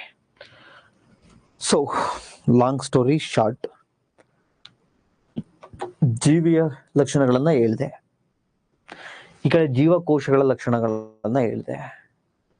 ಸೊ ನಾವು ಡೀಟೇಲ್ಡ್ ಆಗಿ ಯಾವ್ದನ್ನ ಸ್ಟಡಿ ಮಾಡ್ಬೇಕು ಅಂದ್ರೆ ಈ ಸೆಲ್ ಆರ್ಗನಲ್ಸ್, ಕಣದಂಗಗಳು ಅಂತ ಏನ್ ಹೇಳಿದ್ನಲ್ವಾ, ಇಟ್ ಮೀನ್ಸ್ ನಮ್ಮ ಒಂದು ಜೀವಕೋಶದ ಒಳಗಡೆ ಇರ್ತಕ್ಕಂಥ ಇತರ ಅಂಗಗಳು. For example mitochondria, ribosomes, lysosomes, vacuole, ಕೋಶ ಪೊರೆ, ಕೋಶ ಕೇಂದ್ರ, ಕೋಶ ಭಿತ್ತಿ, ಕೋಶ ಕೇಂದ್ರ, ಗಾಲ್ಗಿ ಸಂಕೀರ್ಣಗಳು ಅಂತ ಏನ್ ಕನ್ನಡದಲ್ಲಿ ಕರಿತೀವಲ್ಲ, ಇವೆಲ್ಲವನ್ನ ನಾವು ಕಣದಂಗಗಳು ಅಂತ ಹೇಳಿ ಕರಿತೀವಿ, ಸೆಲ್ ಆರ್ಗನಲ್ಸ್ ಅಂತ ಹೇಳಿ ಕರಿತೀವಿ. ಇದ್ರ ಬಗ್ಗೆ ಡೀಟೇಲ್ಡ್ ಸ್ಟಡಿಯನ್ನ ನಾವು ಮಾಡ್ತಾ ಹೋಗೋಣ. ಕ್ಲಿಯರ್? ಸೊ ಈಗ ಕಮಾನ್ ಸ್ವಲ್ಪ ಕಾನ್ಸಂಟ್ರೇಷನ್ ಮಾಡಿ, ದಯವಿಟ್ಟು ಕಾನ್ಸಂಟ್ರೇಷನ್ ಅನ್ನ ಮಾಡಿ. ಇದು ಕೂಡ PYQ ನಲ್ಲಿ ಒಂದು ಪ್ರಶ್ನೆ ಆಗಿತ್ತು. ಏನು ಅಂದ್ರೆ ಎಲ್ಲಾ ಜೀವಕೋಶಗಳು ಕೂಡ ಅದರ ಸೈಜು ಮತ್ತೆ ಶೇಪ್, ಅದರ ಗಾತ್ರ ಮತ್ತೆ ವಿಸ್ತೀರ್ಣ, ಅದರ ರಚನೆ ಒಂದೇ ತರ ಇರುತ್ತಾ ಅಂತ ಹೇಳಿ ರೀಸೆಂಟ್ ಆಗಿ ಆಗಿತ್ತು question. So the shape and size of cell are related to the specific function. ಅಂದ್ರೆ ಎಲ್ಲ ಒಂದೇ ರೀತಿ ಇರುತ್ತಾ? ನೋ, ಒಂದೇ ರೀತಿ ಇರಲ್ಲ. ಫಾರ್ ಎಕ್ಸಾಂಪಲ್ ನೋಡಿ, ಇದು ನೋಡಿ ಸ್ಪರ್ಮ್ ಸೆಲ್, ವೀರ್ಯ, ಈ ತರ ಇರುತ್ತಾ ಸೆಲ್ ಮೈಕ್ರೋಸ್ಕೋಪ್ ಅಲ್ಲಿ ನೋಡಿದ್ರೆ. ಇದು ನೋಡಿ ನರ್ವ್ ಸೆಲ್, ನರವ್ಯೂಹ, ನರಮಂಡಲದ ಜೀವಕೋಶ, ಇದು ನಮ್ಮ ಬ್ರೈನ್ ಅಲ್ಲಿ ಇರ್ತಕ್ಕಂಥದ್ದು. ನೆಕ್ಸ್ಟ್ ನೋಡಿ ಫ್ಯಾಟ್ ಸೆಲ್, ಏನ್ ಫ್ಯಾಟ್ ಇದೆಯಲ್ವಾ, ಕೊಬ್ಬು, ಅದರ ಜೀವಕೋಶ ಈ ರೀತಿ ಇರುತ್ತೆ. ಮಜಲ್ ಸೆಲ್, ಸ್ಮೂತ್ ಮಜಲ್ ಸೆಲ್, ಇದು ಈ ರೀತಿ ಇರುತ್ತೆ. ಬ್ಲಡ್ ಸೆಲ್, ರಕ್ತದಲ್ಲಿ ಇರ್ತಕ್ಕಂಥ ಜೀವಕೋಶಗಳು. ಬೋನ್ ಸೆಲ್, ಮೂಳೆಯಲ್ಲಿ ಇರ್ತಕ್ಕಂಥ ಜೀವಕೋಶಗಳು. ಇಟ್ ಮೀನ್ಸ್ ನಮಗೆ ಈಗ ಗೊತ್ತಾಯ್ತು, ಸೈಜ್ ಅಲ್ಲಿ, ಶೇಪ್ ಅಲ್ಲಿ ಒಂದೇ ತರ ಇರಲ್ಲ. ಸೊ ಇದು PYQ ರೀಸೆಂಟ್ ಅಲ್ಲಿ ಯಾವ್ದೋ ಒಂದು ಸ್ಟೇಟ್ಮೆಂಟ್ ಕೇಳಿದ್ರು. ಓಕೆ, ಈಗ ಸೆಲ್ ಸ್ಟ್ರಕ್ಚರ್ ಅನ್ನ ನೋಡ್ಬೇಕು ಅಂದ್ರೆ ನಾವೀಗ ಏನ್ ನೋಡಿದ್ವಿ? Cell is a basic unit of life, ಜೀವಕೋಶದ ಮೂಲ ಘಟಕ ಅಂತ ನೋಡಿದ್ವಿ. ಸೆಲ್ ಮೆಂಬ್ರೈನ್ ನೋಡಿ, ಇದೊಂದು ಸೆಲ್ ಆದ್ರೆ ನೋಡಿ ಈ ಕೋಶ ಪೊರೆ, ಇದೇ ಕೋಶ ಪೊರೆ, ಸೆಲ್ ಮೆಂಬ್ರೈನ್, ಕೋಶ ಪೊರೆ. Cytoplasm contains all organelles. ಅಂದ್ರೆ ಸೈಟೋಪ್ಲಾಸಮ್ ಅಂದ್ರೆ ಇದ್ರೊಳಗಡೆ ದ್ರವ ಇದೆ ನೋಡಿ, ಲೋಳೆ ರೀತಿಯಲ್ಲಿ ಎಲ್ಲಾ ಕಡೆ ಇದೆ ನೋಡಿ, ಎಲ್ಲಾ ಕಡೆನೂ ಕೂಡ ಲೋಳೆ ರೀತಿಯಲ್ಲಿ ಏನಿದೆಯಲ್ವಾ ಒಳಗಡೆ. ಸೊ ಇದನ್ನ ನಾವೇನಂತ ಹೇಳಿ ಕರಿತೀವಿ ಅಂದ್ರೆ ಸೈಟೋಪ್ಲಾಸಮ್, ಕೋಶ ದ್ರವ್ಯ ಅಂತ ಹೇಳಿ ಕರಿತೀವಿ. It contains all cell organelles. ಇದು ಎಲ್ಲಾ ಕಣದಂಗಗಳನ್ನ ಒಳಗೊಂಡಿರುತ್ತೆ. ನೋಡಿ ಇದ್ರೊಳಗಡೆ ಈ ಏನ್ ದ್ರವ್ಯ ಇದ್ವಲ್ರಿ, ಆ ದ್ರವ್ಯದಲ್ಲೇ ತಾನೇ ಇರೋದು. ನೋಡಿ ಎಲ್ಲವೂ ಕೂಡ ಆ ದ್ರವ್ಯದಲ್ಲೇ ಇದೆ. ಮೈಟೋಕಾಂಡ್ರಿಯಾ ಆಗಿರ್ಬೋದು, ಈ ಒಂದು ನ್ಯೂಕ್ಲಿಯಸ್ ಆಗಿರ್ಬೋದು, ಅಂದ್ರೆ ಕೋಶ ಕೇಂದ್ರ, ಎಲ್ಲವನ್ನು ಒಳಗೊಂಡಿರ್ತಕ್ಕಂಥದ್ದು ಯಾವುದು? ಸೈಟೋಪ್ಲಾಸಮ್. ಅದ್ರೊಳಗಡೆ ಇರ್ತಕ್ಕಂಥ ದ್ರವದಲ್ಲಿ ಎಲ್ಲ ತೇಲ್ತಾ ಇದ್ದಾವೆ. Next nucleus. ಸೊ ಮತ್ತೆ ನಾನು ಹೇಳ್ತಾ ಇದ್ದೀನಿ, ಒಂದೊಂದು ಕೂಡ ಡೀಟೇಲ್ ಆಗಿ ಹೇಳ್ಕೊಡ್ತೀನಿ, ಡೋಂಟ್ ವರಿ. ನೆಕ್ಸ್ಟ್ ನ್ಯೂಕ್ಲಿಯಸ್ ಅಂದ್ರೆ ಕೋಶ ಕೇಂದ್ರ. ಈ ಜೀವಕೋಶದಲ್ಲಿ ಇರತಕ್ಕಂತ ಈ ಭಾಗ ಏನಿದೆಯಲ್ವಾ, ಇದು ಕೋಶ ಕೇಂದ್ರ. ಸೊ ಇದನ್ನ ಬ್ರೈನ್ ಆಫ್ ದ ಸೆಲ್ ಅಂತ ಕರಿತೀವಿ.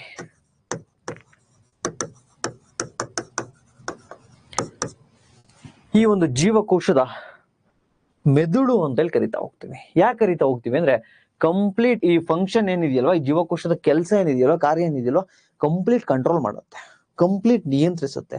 ಅದಕ್ಕೆ ನ್ಯೂಕ್ಲಿಯರ್ ಅನ್ನ, ಕೋಶ ಕೇಂದ್ರವನ್ನ ನಾವು brain of the cell, controller of the cell, ಮೆದುಳಿನ, ಜೀವಕೋಶದ ಮೆದುಳು ಅಂತೇಳಿ ಕರಿತಾ ಹೋಗ್ತೀವಿ.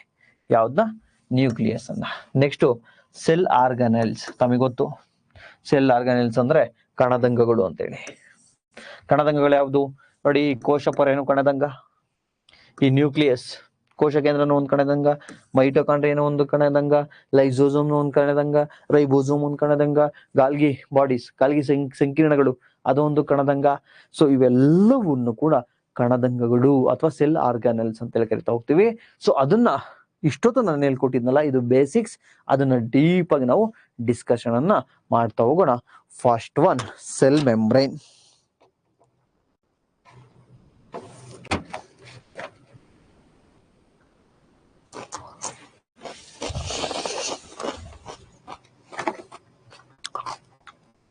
ಯಾರಿಗೂ ಎಕೋ ಹೋಗ್ತಾ ಇದೆಯಂತೆ?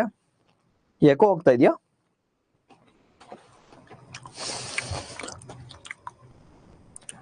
ಎಕೋ ಏನಾದ್ರು ಬರ್ತಾ ಇದೆಯಾ?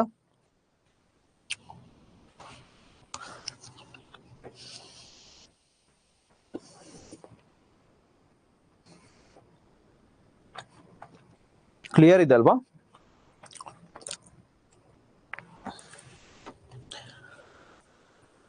ನೋಡಿ, ನಾನು ಹೇಗೇನು ಹೇಳ್ತಾ ಇದ್ದೀನಿ, ಸೈನ್ಸ್ ಕ್ಲಾಸು ತುಂಬಾ ಚೆನ್ನಾಗಿರುತ್ತೆ. ಮಧ್ಯೆ ಮಧ್ಯೆ ಜಾಯ್ನ್ ಆಗ್ಬೇಡಿ, ಮಧ್ಯೆ ಮಧ್ಯೆ ಹೋಗ್ಬೇಡಿ, ಓಕೆನಾ? ಓಕೆ, ಕೇಳಿಸ್ಕೊತಾ ಬನ್ನಿ. ಈಗ ಫಸ್ಟ್ ಕಣದಂಗ, ಫಸ್ಟ್ ಸೆಲ್ ಆರ್ಗನಲ್ ಯಾವುದು ಅಂದ್ರೆ ಸೆಲ್ ಮೆಂಬ್ರೈನ್, ಪ್ಲಾಸ್ಮಾ ಮೆಂಬ್ರೈನ್ ಅಥವಾ ಕೋಶ ಪೊರೆ. ಕೋಶ ಪೊರೆನ ನೋಡೋಣ. ಸೊ ಈ ಸೆಲ್ ಮೆಂಬ್ರೈನ್ ಅಂತಕ್ಕಂಥದ್ದೇನಿದೆ, ಇದೊಂಥರ ವಾಚ್ಮೆನ್ ಇದ್ದಂಗೆ, ಗೇಟ್ ಕೀಪರ್, ವಾಚ್ಮೆನ್ ಇದ್ದಂಗೆ. ಫಾರ್ ಎಕ್ಸಾಂಪಲ್, ನನ್ನ ಮನೆ, ಪ್ರೇಮ್ ಮನೆ. Yes sir, it is audible, visible, clear. Okay, done. ತುಂಬಾ ಇರಿಟೇಟ್ ಅನಿಸ್ತಾ ಇದೆಯಂತೆ ನೋಡಿ.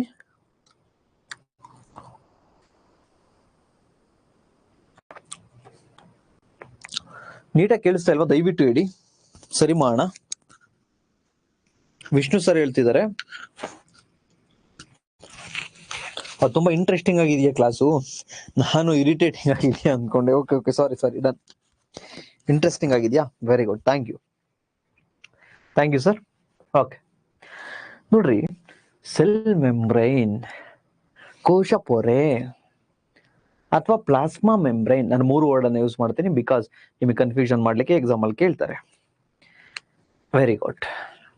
ನೋಡಿ, ಸೆಲ್ ಮೆಂಬ್ರೈನ್ ಅಂತಕ್ಕಂಥದ್ದು ಒಂದು ವಾಚ್ಮೆನ್ ಇದ್ದಂಗೆ, ಗೇಟ್ ಕೀಪರ್.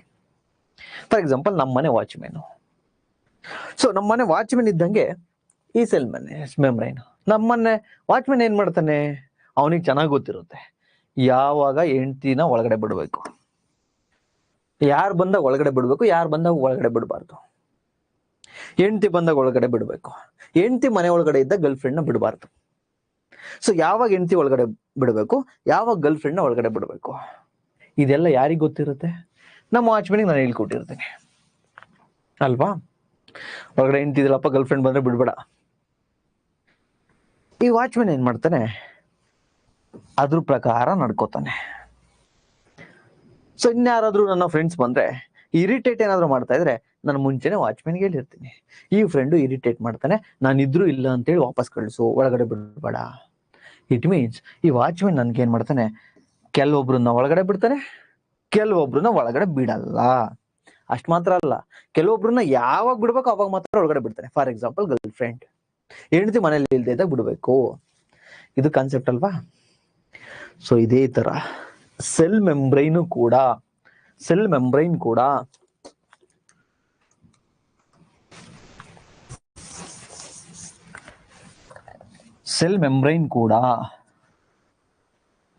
ಕೆಲವು ವಸ್ತುಗಳನ್ನ, ಇದು ಸೆಲ್ ಅಂದ್ರೆ ಖಾಲಿ ಜಾಗ ಸಿಗ್ತಾ ಇಲ್ಲ, ಕಾಣಿಸುತ್ತಲ್ವ, ಇಲ್ಲಿ ಬರೆದ್ರೆ ತೊಂದರೆ ಇಲ್ಲ. ಓಕೆ, ಸೆಲ್ಲು ಕೂಡ, ಇದು ಸೆಲ್ಲು ಕೂಡ ವಾಚ್ಮೆನ್ ತರ ಕೆಲಸ ಮಾಡುತ್ತೆ. ಈ ಸೆಲ್ಗೆ ಇದೇ ಸೆಲ್ ಮೆಂಬ್ರೈನ್, ಇದು ಸೆಲ್ ಅಲ್ವೇನ್ರಿ, ಇದೇ ಸೆಲ್ ಮೆಂಬ್ರೈನ್, ಕೋಶಪೊರೆ ಸೆಲ್ಗೆ ವಾಚ್ಮೆನ್ ತರ ಕೆಲಸ ಮಾಡುತ್ತೆ.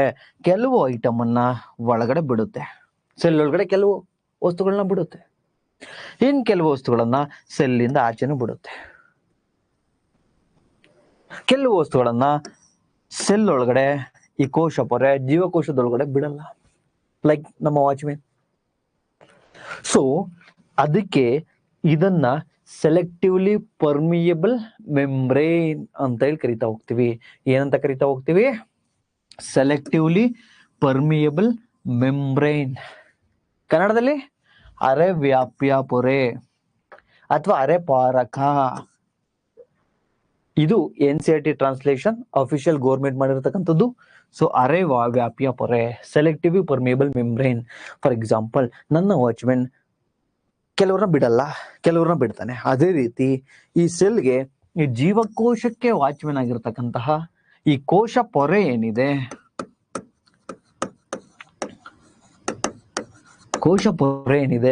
ಇದು ಕೆಲವು ವಸ್ತುಗಳನ್ನ ಒಳಗಡೆ ಬಿಡುತ್ತೆ.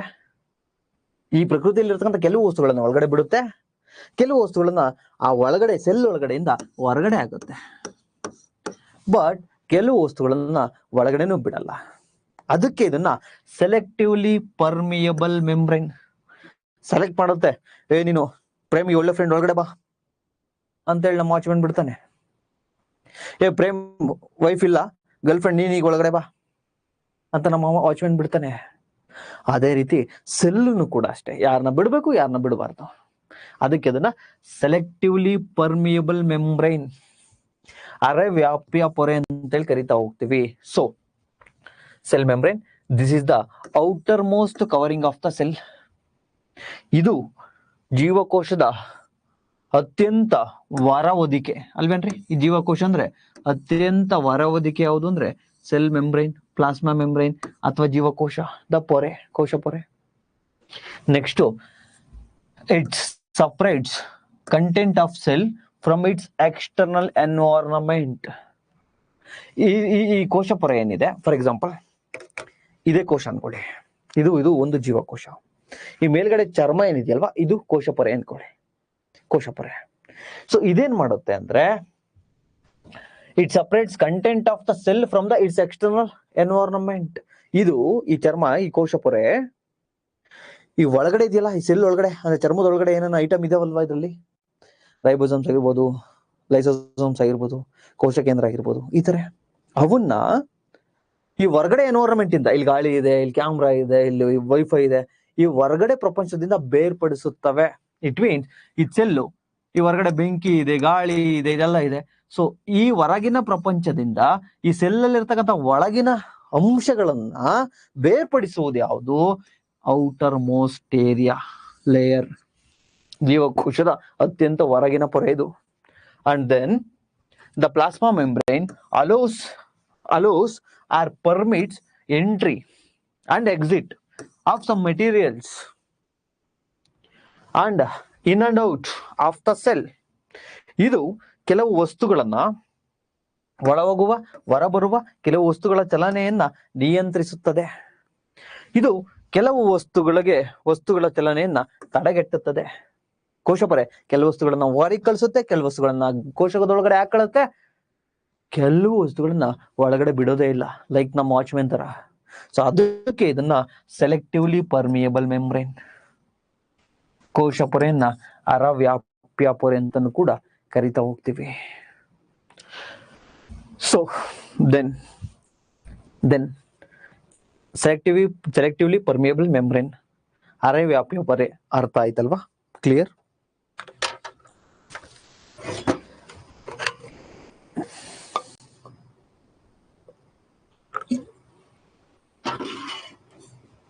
ಏನಾದ್ರು ಡೌಟ್ ಇದೆಯಾ?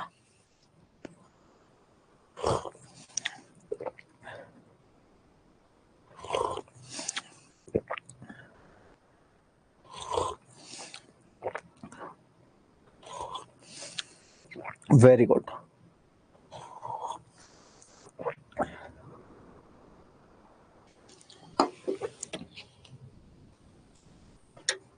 Okay, good. Come back. ಬನ್ನಿ, ಈಗ ಇನ್ನೊಂದು ಇಂಪಾರ್ಟೆಂಟ್ ಕಾನ್ಸೆಪ್ಟ್ ಅನ್ನ ನಿಮ್ಗೆ ಹೇಳ್ಕೊಡ್ತೀನಿ.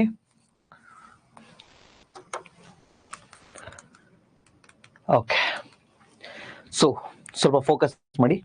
1 hour ಮೇಲೆ ಆಯ್ತಲ್ವಾ, ನಿದ್ರೆ ಮಾಡಬೇಡಿ, ದಯವಿಟ್ಟು ಫೋಕಸ್ ಮಾಡಿ.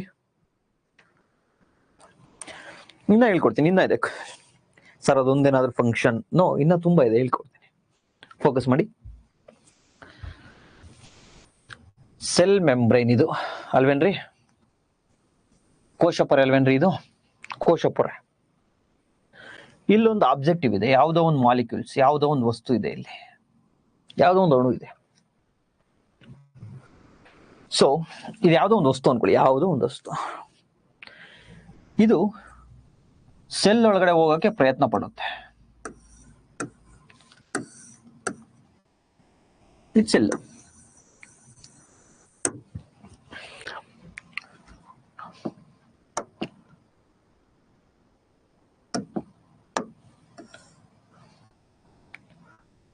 ಓಕೆ,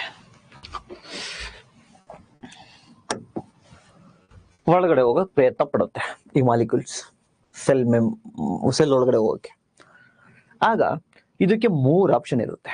ನೋಡು ಮಗ, ಬರೋದ್ ಬಂದಿದ್ಯಾ, ಸೊ ನೀನ್ ಯಾಕೋ ಡೇಂಜರ್ ಕಾಣ್ತಿದ್ಯಾ, ನಿನ್ ಒಳಗಡೆ ಕಳ್ಸಲ್ಲ ನಾನು ಅಂತೇಳಿ ಕಳ್ಸಲ್ಲ. It is not allowed. ಯಾವುದೇ ಮಾಲಿಕ್ಯೂಲ್ಸ್ ಆದ್ರೆ 3 ಆಪ್ಷನ್ ಇರುತ್ತೆ. ಸೊ ಈ ಮಾಲಿಕ್ಯೂಲ್ಸ್ ನ ಈಗ ನಾಟ್ ಅಲೌಡ್, ಒಳಗಡೆ ಕೊಡ್ಲಿಲ್ಲ, ಒಳಗಡೆ ಹೋಗಕ್ ಬಿಡ್ಲಿಲ್ಲ. ಯಾವ್ದು ಬಿಡ್ಲಿಲ್ಲ? ಕೋಶ ಪೊರೆ ಬಿಡ್ಲಿಲ್ಲ. ಅವರಪ್ಪ ಬಂದಿದ್ಯಾ ರಾಜಾ, ನೀನ್ ಆರಾಮಾಗಿ ವಾಪಸ್ ಹೋಗ್ಬಿಡಮ್ಮ, ನಿನ್ನಿಂದ ಇಲ್ಲಿ ಏನು ಅವಶ್ಯಕತೆ ಇಲ್ಲ, ಪರ್ಮಿಷನ್ ಕೊಡ್ಲಿಲ್ಲ, ನಾಟ್ ಅಲೌಡ್. ಸೊ ಪರ್ಮಿಷನ್ ಕೊಡ್ಲಿಲ್ಲ ಒಳಗಡೆ ಹೋಗಕ್ಕೆ ಅಂದ್ರೆ ಎನರ್ಜಿ ಏನಾದ್ರು ಬೇಕಾಗುತ್ತಾ? ನೋ, ಶಕ್ತಿ ಏನ್ ಬೇಕಾಗಿಲ್ಲ. ಒಳಗಡೆ ಹೋಗ್ಬೇಕು ಅಂದ್ರೆ ಶಕ್ತಿ ಬೇಕು, ಪರ್ಮಿಷನ್ನೇ ಕೊಟ್ಟಿಲ್ಲ, ನೀನ್ ಬರ್ಬೇಡ ಅಂತ ಕಳ್ಸಿದ್ರು. ಸೊ ಇದು ಒಂದು ಆಪ್ಷನ್ ಇರುತ್ತೆ. ಈಗ ಇನ್ನೊಂದು ಮಾಲಿಕ್ಯೂಲ್ ಬರುತ್ತೆ, ಈಗ ಇನ್ನೊಂದು ವಸ್ತು ಬರುತ್ತೆ, ಬೇರೆ ವಸ್ತು. ಈಗ ಅದು ಇನ್ನೇನು ಹೋಗ್ಬೇಕು ಅಂತ ಬರ್ತದೆ, ಒಳಗಡೆ ಹೋಗ್ಬೇಕು ಅಂತ ಬರುತ್ತೆ. ಆಮೇಲೆ ನಮ್ಮ ವಾಚ್ಮನ್ ಬಂದ್ ಸರ್ಚ್ ಮಾಡ್ತಾರೆ. ನಮ್ಮ ವಾಚ್ಮನ್ ಯಾರು ಇಲ್ಲಿ? ಸೆಲ್ ಮೆಂಬ್ರೈನ್, ಕೋಶಪೊರೆ, ಪ್ಲಾಸ್ಮಾ ಮೆಂಬ್ರೈನ್. ವಾಚ್ಮನ್ ಬಂದು ಸರ್ಚ್ ಮಾಡ್ತಾರೆ. ಸರ್ಚ್ ಮಾಡಿ, ಪರವಾಗಿಲ್ಲ, ಒಳ್ಳೆಯವನು ಇದೆಯಾ ನೀನು, ಒಳಗಡೆ ಹೋಗು, ಪರ್ಮಿಷನ್ ಕೊಡುತ್ತೆ, ಅಲೌಡ್ ಮಾಡುತ್ತೆ. But cell will use certain energy. ಆದ್ರೆ ಈ ಸೆಲ್ಲು ಇದನ್ನ ಒಳಗಡೆ ಕಳಿಸ್ಕೊಳಕ್ಕೆ, ತನ್ನೊಳಗಡೆ ಕಳಿಸ್ಕೊಳಕ್ಕೆ ಸ್ವಲ್ಪ ಎನರ್ಜಿಯನ್ನು ಯೂಸ್ ಮಾಡುತ್ತೆ, ಸ್ವಲ್ಪ ಶಕ್ತಿಯನ್ನು ಯೂಸ್ ಮಾಡುತ್ತೆ. ಇದು ಸೆಕೆಂಡ್ ಟೈಪ್. ಮೂರನೇದು ಇನ್ನೊಂದು ಮಾಲಿಕ್ಯೂಲ್ ಬರ್ತೈತೆ, ಇನ್ನೊಂದು ವಸ್ತು ಬರುತ್ತೆ, ಅದಕ್ಕೆ ಚೆಕ್ ಮಾಡುತ್ತೆ, ಇವು ವ್ಯಕ್ತಿ ಹೆಂಗೆ, ಎಸ್ ನೀನು ಒಳ್ಳೆಯವನೇ, ಅಲೋ ನೀನು ಒಳಗಡೆ ಹೋಗು. ಮೂರನೇದ್ನು ಕೂಡ ಅಲೋ ಮಾಡುತ್ತೆ. ಬಟ್ ಸೆಕೆಂಡ್ನೇನ್ ಅಲೋ ಮಾಡಿತ್ತು, ಒಳಗಡೆ ಕರ್ಕೊಳಕ್ ಒಂದಷ್ಟು ಎನರ್ಜಿ ಬೇಕಾಗಿತ್ತು. ಮೂರನೇದು ಅಲೋ ಮಾಡಿದೆ, ನೋ ಯೂಸ್ ಆಫ್ ಎನರ್ಜಿ ಏನ್ ಬೇಕಾಗಿಲ್ಲ ಒಳಗಡೆ ಕರ್ಕೊಳ್ಲಿಕ್ಕೆ. ಸೊ ಈ ರೀತಿ 3 ಅವಕಾಶ ಇರ್ತವೆ ಯಾವುದೇ ವಸ್ತುಗೆ ಸೆಲ್ ಒಳಗಡೆ ಹೋಗ್ಬೇಕು ಅಂದ್ರೆ. ಈಗ ಒಂದು ಎಕ್ಸಾಂಪಲ್ ಕೊಡ್ತೀನಿ, ಅವಾಗ ಅರ್ಥ ಆಗುತ್ತೆ ನೋಡಿ. ನಾನೇ ಸೆಲ್ಲು, ನನ್ಗೆ ಒಂದು ಸೆಲ್ ಮೆಂಬರ್ ಏನಿದೆ ಕೋಶಪೊರೆ, ಅದ್ಯಾರು ಅಂದ್ರೆ ನಮ್ಮ ವಾಚ್ಮೆನ್.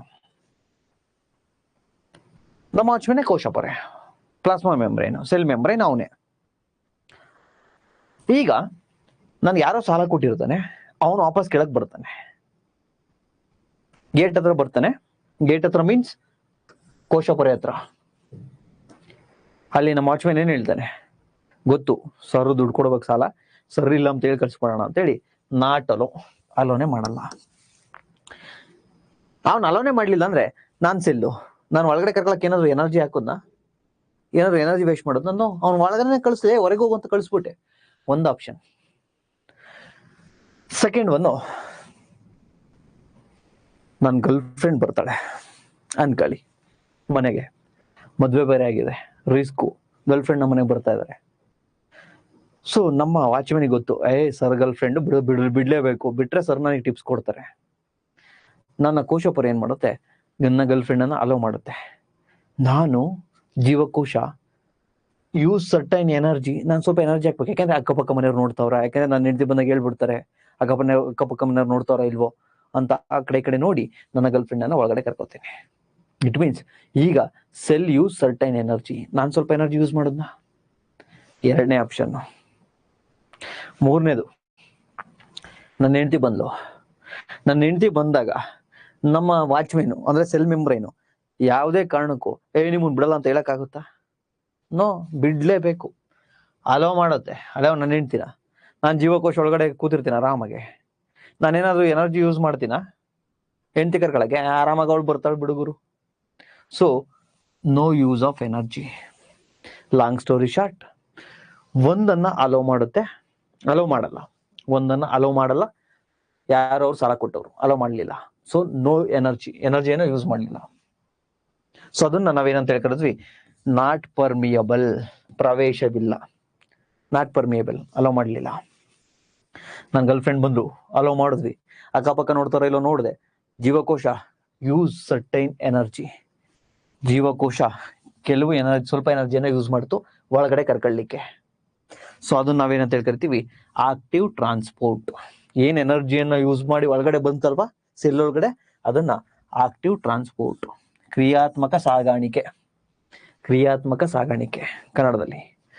ನೆಕ್ಸ್ಟ್ ಥರ್ಡು, ನಾನು ಹೇಳ್ತೀನಿ ಅಲೋ ಮಾಡ್ಲೇಬೇಕು, ಮಾಡಿದೆ ಏನಾದ್ರು ಎನರ್ಜಿ ಹಾಕ್ತೀನಿ, ಆ ಕಡೆ ಈ ಕಡೆ ನೋಡ್ತಾರೆ, ನೋಡ್ಲಿ ಗುರು ನನ್ನ ಹೆಂಡ್ತಿ, ನಾನೇನು ಎನರ್ಜಿ ಹಾಕಲ್ಲ, ಆರಾಮಾಗಿ ಮಲಗಿರ್ತೀನಿ, ಸೊ ಅಲೋ ಮಾಡ್ತೀನಿ. No use of energy use ಮಾಡಲ್ಲ. ಅದಕ್ಕೆ ಏನಂತ ಹೇಳ್ಕರಿತೀವಿ ಅಂದ್ರೆ ಪ್ಯಾಸಿವ್ ಟ್ರಾನ್ಸ್ಪೋರ್ಟ್, ಜಡ ಸಾಗಾಣಿಕೆ ಅಥವಾ ನಿಷ್ಕ್ರಿಯ ಸಾಗಾಣಿಕೆ. ಸೊ ಈ ಮೂರು ಕೂಡ ಇಂಪಾರ್ಟೆಂಟ್. ಸೊ ಈ ಭಾಗ ಸ್ವಲ್ಪ ಟೆಕ್ನಿಕಲ್ ಆಗಿದೆ. ಸೊ ಇದಕ್ಕಿಂತ ಟೆಕ್ನಿಕಲ್ ಆಗಿ ನಾನು ಹೇಳ್ಕೊಡಲ್ಲ, ಸಾಕಿಷ್ಟು. ಬಿಕಾಸ್ ಇಷ್ಟನ್ನ ಕಲ್ತ್ಕೊಂಡ್ರೆ ಆಸ್ಮೋಸಿಸ್, ಡಿಫ್ಯೂಷನ್ ಅಂತಕ್ಕಂಥ ಕಾನ್ಸೆಪ್ಟ್ ಬರುತ್ತೆ. ಇಂಪಾರ್ಟೆಂಟು, ಎಕ್ಸಾಮಲ್ ಕ್ವಶನ್ ಕೇಳಿದ್ದಾರೆ. ಸರ್ ಇಷ್ಟೆಲ್ಲ ಎಲ್ಲಿದೆ ಸರ್? ನಿಮ್ಮ NCERT ಇಲ್ಲೇ ಇದೆ. ಆತರ ಬುಕ್ಸ್ ಅಲ್ಲಿ ಇದೆಯಾ? ನೋ, ಕೆಲವು ಆತರ ಬುಕ್ಸ್ ಅಲ್ಲಿ ಇಲ್ಲ. ಸೊ ತಾವೇನ್ ಮಾಡ್ಬೇಕು ಅಂದ್ರೆ, ಈಗ ಲಾಸ್ಟಿಗೆ ಏನ್ ನಿಮ್ಗೆ ಹೇಳ್ಕೊಟ್ನಲ್ವಾ, ಇದನ್ನ ಒಂದೆರಡು ಸತಿ ಕ್ಲಾಸ್ನ ರಿವಿಷನ್ ಮಾಡಿ. ಸೊ ಒಂದು, ನಾಟ್ ಅಲೌಡ್, ಅಲೋ ಮಾಡಲ್ಲ. ಸೊ ಅದನ್ನೇನಂತ ಕರಿತೀವಿ, ನಾಟ್ ಪರ್ಮಿಯಬಲ್ ಅಂತ ಕರಿದ್ವಿ. ಇನ್ನೊಂದು ಅಲೋ ಮಾಡಿದ್ವಿ, ಬಟ್ ಯೂಸ್ ಸರ್ಟೈನ್ ಎನರ್ಜಿಯನ್ನು ಯೂಸ್ ಮಾಡೋದ್ರಿಂದ ಏನಾಗುತ್ತೆ, ಸೊ ಆಕ್ಟಿವ್ ಟ್ರಾನ್ಸ್ಪೋರ್ಟ್, ಕ್ರಿಯಾತ್ಮಕ ಸಾಗಾಣಿಕೆ, ಎನರ್ಜಿ ಯೂಸ್ ಮಾಡಿದ್ವಿ. Next third one, allowed but no use of energy. So ಶಕ್ತಿಯನ್ನ ಯೂಸ್ ಮಾಡಲಿಲ್ಲ, ಅದಕ್ಕೆ ಅಂತ ಕರಿತೀವಿ ಪ್ಯಾಸಿವ್ ಟ್ರಾನ್ಸ್ಪೋರ್ಟ್. ಅಲೋ ಮಾಡಿದೀವಿ, ಪ್ಯಾಸಿವ್ ಟ್ರಾನ್ಸ್ಪೋರ್ಟ್. ಸೊ ಜಡ ಸಾಗಾಣಿಕೆ ಅಥವಾ ನಿಷ್ಕ್ರಿಯ ಸಾಗಾಣಿಕೆ ಅಂತ ಕರಿತೀವಿ. ಸೊ ಇದಾದ ನಂತರ, ಸೊ ಈ ಮೂರು ಕಾನ್ಸೆಪ್ಟ್ ನಮಗೆ ಗೊತ್ತಿರಬೇಕು. 1 minute. Yes.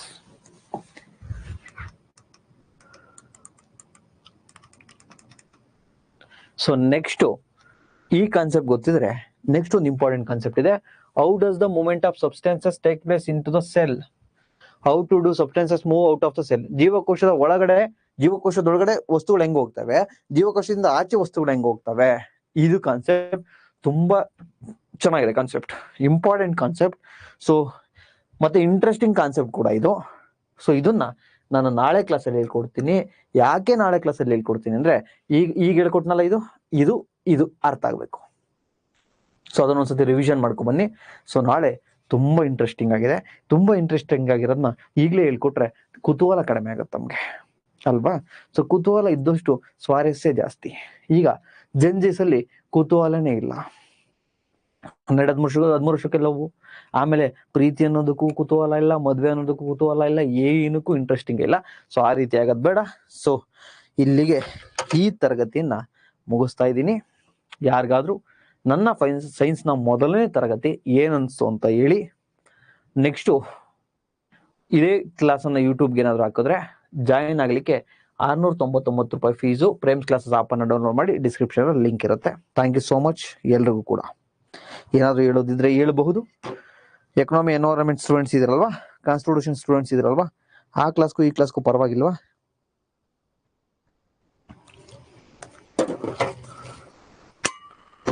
Chanveer sir super sir, thank you sir. Anita thank you, nice classes, thank you ma'am. Manjunath super, thank you. Darshan sir welcome. Yashu sir super, thank you so much. ನಿಮ್ಮ example super, thank you. Ningappa Ashma super class, explain super sir. Naveen ಬೆಂಕಿ, Darshan super, Pradeep thank you so much. ಎಲ್ರಿಗೂ thank you. Sushmita ma'am super. Sachin sir, Uppi sir welcome sir ಎಲ್ರಿಗೂ. Ultimate Lakshmana ma'am thank you. Concept work clear sir, very good sir.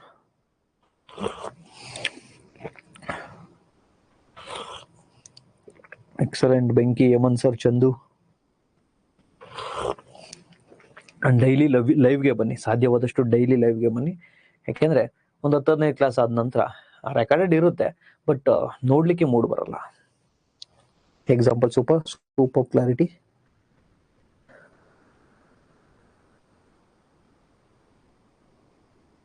Super clarity, but geography class expecting from you sir. ಅಯ್ಯೋ, ಜಿಯೋಗ್ರಫಿನೂ ನಾನೇ ಮಾಡ್ಬೇಕೆ? Science ಮಾಡ್ಕೊಡಿ ಅಂದ್ರೆ ಮಾಡಿದೆ, ಆಯ್ತು ನೋಡೋಣ, ನನ್ನ ಆರೋಗ್ಯ ಪರ್ಮಿಟ್ ಮಾಡುತ್ತೆ, ಮಾಡೋಣ ಅದನ್ನು ಕೂಡ. ಸರ್ ಇದೇ ತರ ಕ್ಲಾಸ್ ಕಂಟಿನ್ಯೂ ಮಾಡಿ, ಎಕ್ಸಾಂಪಲ್ ಕೊಡೋದ್ರಿಂದ ತುಂಬಾ ಕ್ಲಾರಿಟಿ ಸಿಗುತ್ತೆ. ಡನ್, ಇದೇ ತರ ಕಂಪ್ಲೀಟ್ ಮಾಡ್ಕೊಡ್ತೀನಿ, don't worry Vishnu sir. Shivakumar sir thank you sir. ನೀವು ಯಾವ ಕ್ಲಾಸ್ ಮಾಡಿದ್ರು ಕಾನ್ಸೆಪ್ಟ್ ಕ್ಲಾರಿಟಿ ಸಿಗುತ್ತೆ. Thank you so much sir. Ankush sir thank you. ಓಹೋ, Chaitra ma'am thank you.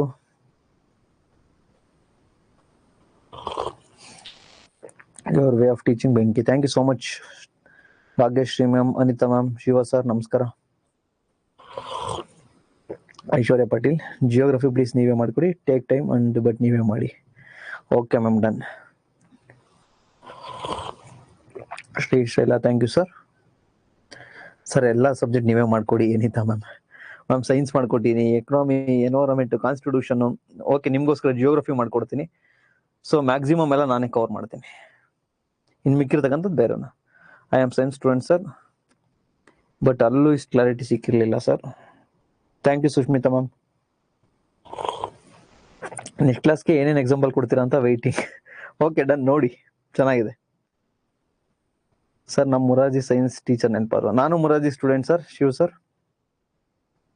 Sir paper 1 ಯಾವಾಗ ಸ್ಟಾರ್ಟ್ ಆಗುತ್ತೆ ಕ್ಲಾಸಸ್? ಸರ್ ಈಗ ಇನ್ನ ಎಕ್ಸಾಮ್ ಕಾಲಾಗೋದು ಲೇಟ್ ಆಗುತ್ತೆ, ಡೋಂಟ್ ವರಿ. ಈ ಸೈನ್ಸ್ ಮುಗಿಸಿ ಜಿಯೋಗ್ರಫಿ ಮುಗಿಸಿದ್ರೆ ಮ್ಯಾಕ್ಸಿಮಲ್ ಕಾನ್ಸೆಪ್ಚುವಲ್ ಸಬ್ಜೆಕ್ಟ್ ಮುಗಿತವೆ, ದೆನ್ ಪೇಪರ್ 1 ಶುರು ಮಾಡೋಣ. Kalyani ma'am thank you sir. ನಿಮ್ಮ ಕ್ಲಾಸಸ್ಗೆ ಹೇಳಿದ್ರೆ ಸಾಕು, I think no one will have the fear of exam. Thank you so much Ashma ma'am. Done. ಮತ್ತೆ ಬೇರೆ ಸ್ಟೂಡೆಂಟ್ಸ್ ಏನಿದಿರಲ್ವಾ, ಈಗ ಎಕನಾಮಿ ಅವರೆಲ್ಲ ಬೇರೆ ಬೇರೆ ಸಿಂಗಲ್ ಸಬ್ಜೆಕ್ಟ್ ತಗೊಂಡಿರೋರು, ಅವ್ರನ್ನೂ ಕೂಡ ಇವತ್ತು ಅಲೋ ಮಾಡಿದ್ದೀನಿ ಕ್ಲಾಸ್ ಕೇಳಲಿಕ್ಕೆ. ಸೊ ದಯವಿಟ್ಟು ಕ್ಲಾಸಸ್ ಇಷ್ಟ ಆಗಿದೆ ಅಂದ್ರೆ ಜಾಯ್ನ್ ಆಗಿ ಸೈನ್ಸ್ ಕ್ಲಾಸ್ಗೆ. ಕಂಪ್ಲೀಟ್ ಕ್ಲಾಸ್ ಆಮೇಲೆ ಎಕನಾಮಿನಲ್ಲೇ ಕೊಡ್ತಾರೆ, 499 ಅನ್ಕೋಬೇಡಿ. ನೋಡಿ, ಕ್ವಾಲಿಟಿ ಕಂಟೆಂಟ್, ಅಫೋರ್ಡಬಲ್ ಕಾಸ್ಟ್, 1500 ರೂಪಾಯಿ ಪರ್ ಅವರ್ ಸ್ಟುಡಿಯೋ ರೆಂಟ್. ನನ್ನ ಚಾರ್ಜಸ್ ಸೇರಿಸಿದ್ರೆ 4000 ರೂಪಾಯಿ ಆಗುತ್ತೆ 1 ಅವರ್ ಕ್ಲಾಸ್ ಮಾಡಲಿಕ್ಕೆ, ಬಟ್ ತುಂಬಾ ಕಡಿಮೆ ತಮಗೆ ಕೊಡ್ತಾ ಇದ್ದೀನಿ, ಜಾಯ್ನ್ ಆಗಿ. ಪ್ಲಸ್ 699 ಮುಂದೆ ಬಟ್ಟಿ ಮಾಡಿಸ್ತೀನಿ ಸರ್.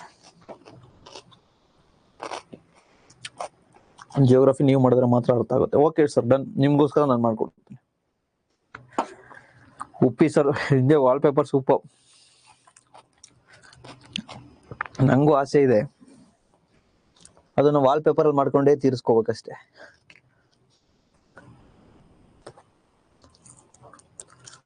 ಸರ್ ಇವಾಗ ಎನ್ವೈರನ್ಮೆಂಟ್ ಸಬ್ಜೆಕ್ಟ್ ಕೋರ್ಸ್ ತಗೋಬೇಕು ಅಂತಿದ್ದೀನಿ, ದಯವಿಟ್ಟು ತಗೊಳ್ಳಿ. 499 ಕಂಪ್ಲೀಟ್ ಆಗಿದೆ. ಓಕೆ, ಯಾರಿಗೂ ಏನೋ ಡೌಟ್ ಇಲ್ಲ ಅಂದ್ಕೋತೀನಿ.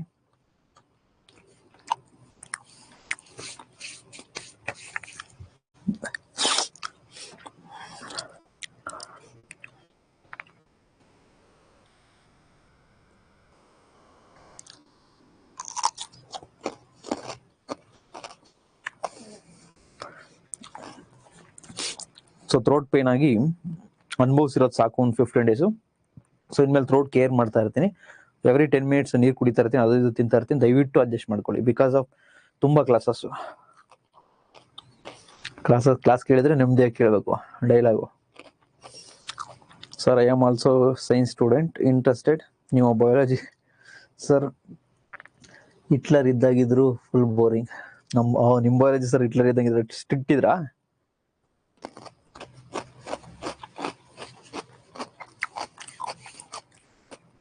Okay, thank you so much. Last 1 minute ಕೊಡ್ತೀನಿ. ಯಾರಿಗಾದ್ರೂ ಏನಾದ್ರು ಇದ್ರೆ ಹೇಳೋದಿದ್ರೆ ಹೇಳಿ, ಅಥವಾ ಕೇಳೋದಿದ್ರೆ ಕೇಳಿ, ಸಜೆಷನ್ ಕೊಡೋದಿದ್ರೆ ಕೊಡಿ, ಅಥವಾ ಏನಾದ್ರು ಬೇಕಾ ಕೇಳಿ, ಎಲ್ಲವನ್ನು ಮಾಡೋಣ.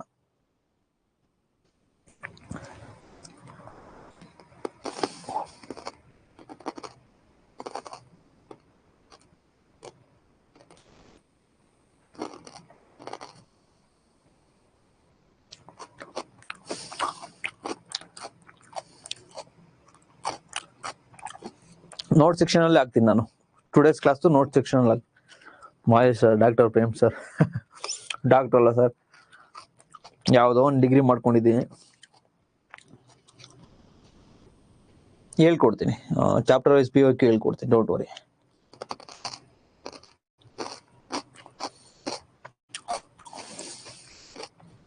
ಓಕೆ, ನಾನು ನೋಡ್ಬೋದಾ? ವಿಷ್ಣು ಸರ್, ಓಕೆ, ನಿಮ್ ನೋಡಿಲ್ಲ ಮೆಸೇಜ್. ತಾವು ಕಾನ್ಸ್ಟಿಟ್ಯೂಷನ್ಗೆ ಇಂಗ್ಲಿಷ್ ಮೀಡಿಯಂ ಅವರೇ ಎಂ ಲಕ್ಷ್ಮೀಕಾಂತ್ ಒಳ್ಳೆ ನೋಟ್ಸ್. ನಮ್ಮ ಸರ್ ಗಂಗಾಧರ್ ಸರ್ದು ಕನ್ನಡದಲ್ಲಿ ಒಳ್ಳೆ ನೋಟ್ಸ್. ನಾನು ನಿಮಗೆ ರಿಯಲ್ ಕಾನ್ಸ್ಟಿಟ್ಯೂಷನ್ ಇಟ್ಕೊಂಡು ಪಾಠ ಮಾಡಿದ್ದೀನಿ. ಆ ರಿಯಲ್ ಕಾನ್ಸ್ಟಿಟ್ಯೂಷನ್ ಇಂದ ಇಬ್ರು ನೋಟ್ಸ್ ಮಾಡಿದ್ರೆ ಒಳ್ಳೆ ಎಕ್ಸಲೆಂಟ್ ನೋಟ್ಸ್. ಅವೆರಡು ತಗೊಳ್ಳಿ. ನೋಟ್ಸ್ ಮೀನ್ಸ್ ಆರ್ಥರ್ ಬುಕ್ಸ್, ಅದೇ ನೋಟ್ಸ್ ತರ ಇದೆ, ಅದು ತಗೊಳ್ಳಿ. ನೋಟ್ಸ್ ಹಾಕ್ತೀನಿ. ಸರ್ ಸಿಲೆಬಸ್ ಡಿಸ್ಕಸ್ ಮಾಡಿ. Sir syllabus simple sir. Science KS ಅನ್ನ ತೆಗೆದುಕೊಂಡು ನೋಡಿ, ಜನರಲ್ ಸೈನ್ಸ್ ಅಂತ ಅಷ್ಟೇ ಕೊಟ್ಟಿದ್ದಾರೆ. PSIಗೆ ಜನರಲ್ ಸೈನ್ಸ್ ಅಂತ ಅಷ್ಟೇ ಕೊಟ್ಟಿದ್ದಾರೆ. ಸಾಮಾನ್ಯ ಅಧ್ಯಯನ ಅಂತ ಕೊಟ್ಟಿದ್ದಾರೆ, ಜನರಲ್ ಸೈನ್ಸ್ ಅಂತೂ ಕೊಟ್ಟಿಲ್ಲ. ಸೊ ಡೀಟೇಲ್ಡ್ ನೋಟ್ಸ್ ಕೊಟ್ಟಿಲ್ಲ. ಸೊ ನಾನು ನಿಮಗೆ ನೀಟಾಗಿ ಮಾಡ್ಕೊಡ್ತೀನಿ, ಡೋಂಟ್ ವರಿ.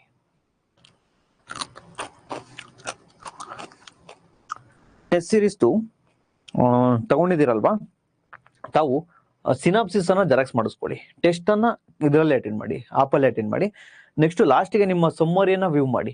ಏನ್ ತಪ್ಪು ಮಾಡಿದಿರಾ, ಯಾಕೆ ತಪ್ಪು ಮಾಡಿದಿರಾ, ಎಷ್ಟು ತಪ್ಪು ಮಾಡಿದಿರಾ, ಎಷ್ಟು ರೈಟ್ ಮಾಡಿದಿರಾ, ನಿಮ್ಮ ಅಕ್ಯುರಸಿ ಎಷ್ಟು, ಇದೆಲ್ಲ ತೋರಿಸುತ್ತೆ. ಸ್ವಲ್ಪ ಚೆಕ್ ಮಾಡಿ, ವ್ಯೂ ಮಾಡಿ, ಸಮ್ಮರಿ ವ್ಯೂ ಮಾಡ್ತಾ ಮಾಡ್ತಾ ಮಾಡ್ತಾ ಹೋಗಿ.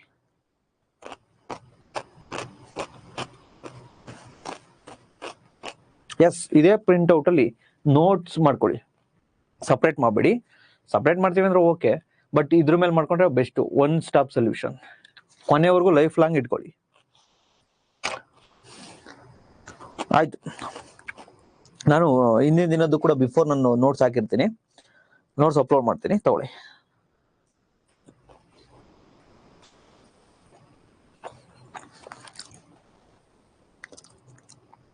ಸಮ್ ಟೈಮ್ 2-3 ಕ್ಲಾಸ್ ಒಂದೇ PDF ಅಲ್ಲಿ ಇರುತ್ತೆ. ಎಲ್ಲಾ PDF ಒಮ್ಮೆ ಹಾಕ್ಲಿಕ್ಕೆ ಆಗಲ್ಲ, ಬಿಕಾಸ್ ಒಂದಷ್ಟು ಅಪ್ಡೇಟ್ ಮಾಡ್ತಾ ಇದ್ದೀವಿ. ಹಳೆ ನೋಟ್ಸ್ ಯಾರಿಗೂ ಕೊಡಲ್ಲ ಅಂತ ಹೇಳಿದ್ನಲ್ವಾ, ಹೊಸ PPT ಹೊಸ ನೋಟ್ಸ್ ಮಾಡಿಸ್ತಾ ಇರೋದು. ಹಿಂದಿನ ಕ್ಲಾಸ್ ಮುಂದೆ ಹಾಕ್ತೀನಿ, ಓಕೆನಾ? 1/4 ತಗೊಳ್ಳಿ, front 2 back 2. Chapter wise MCQ ಮಾಡ್ಕೊಡ್ತೀನಿ ಸರ್.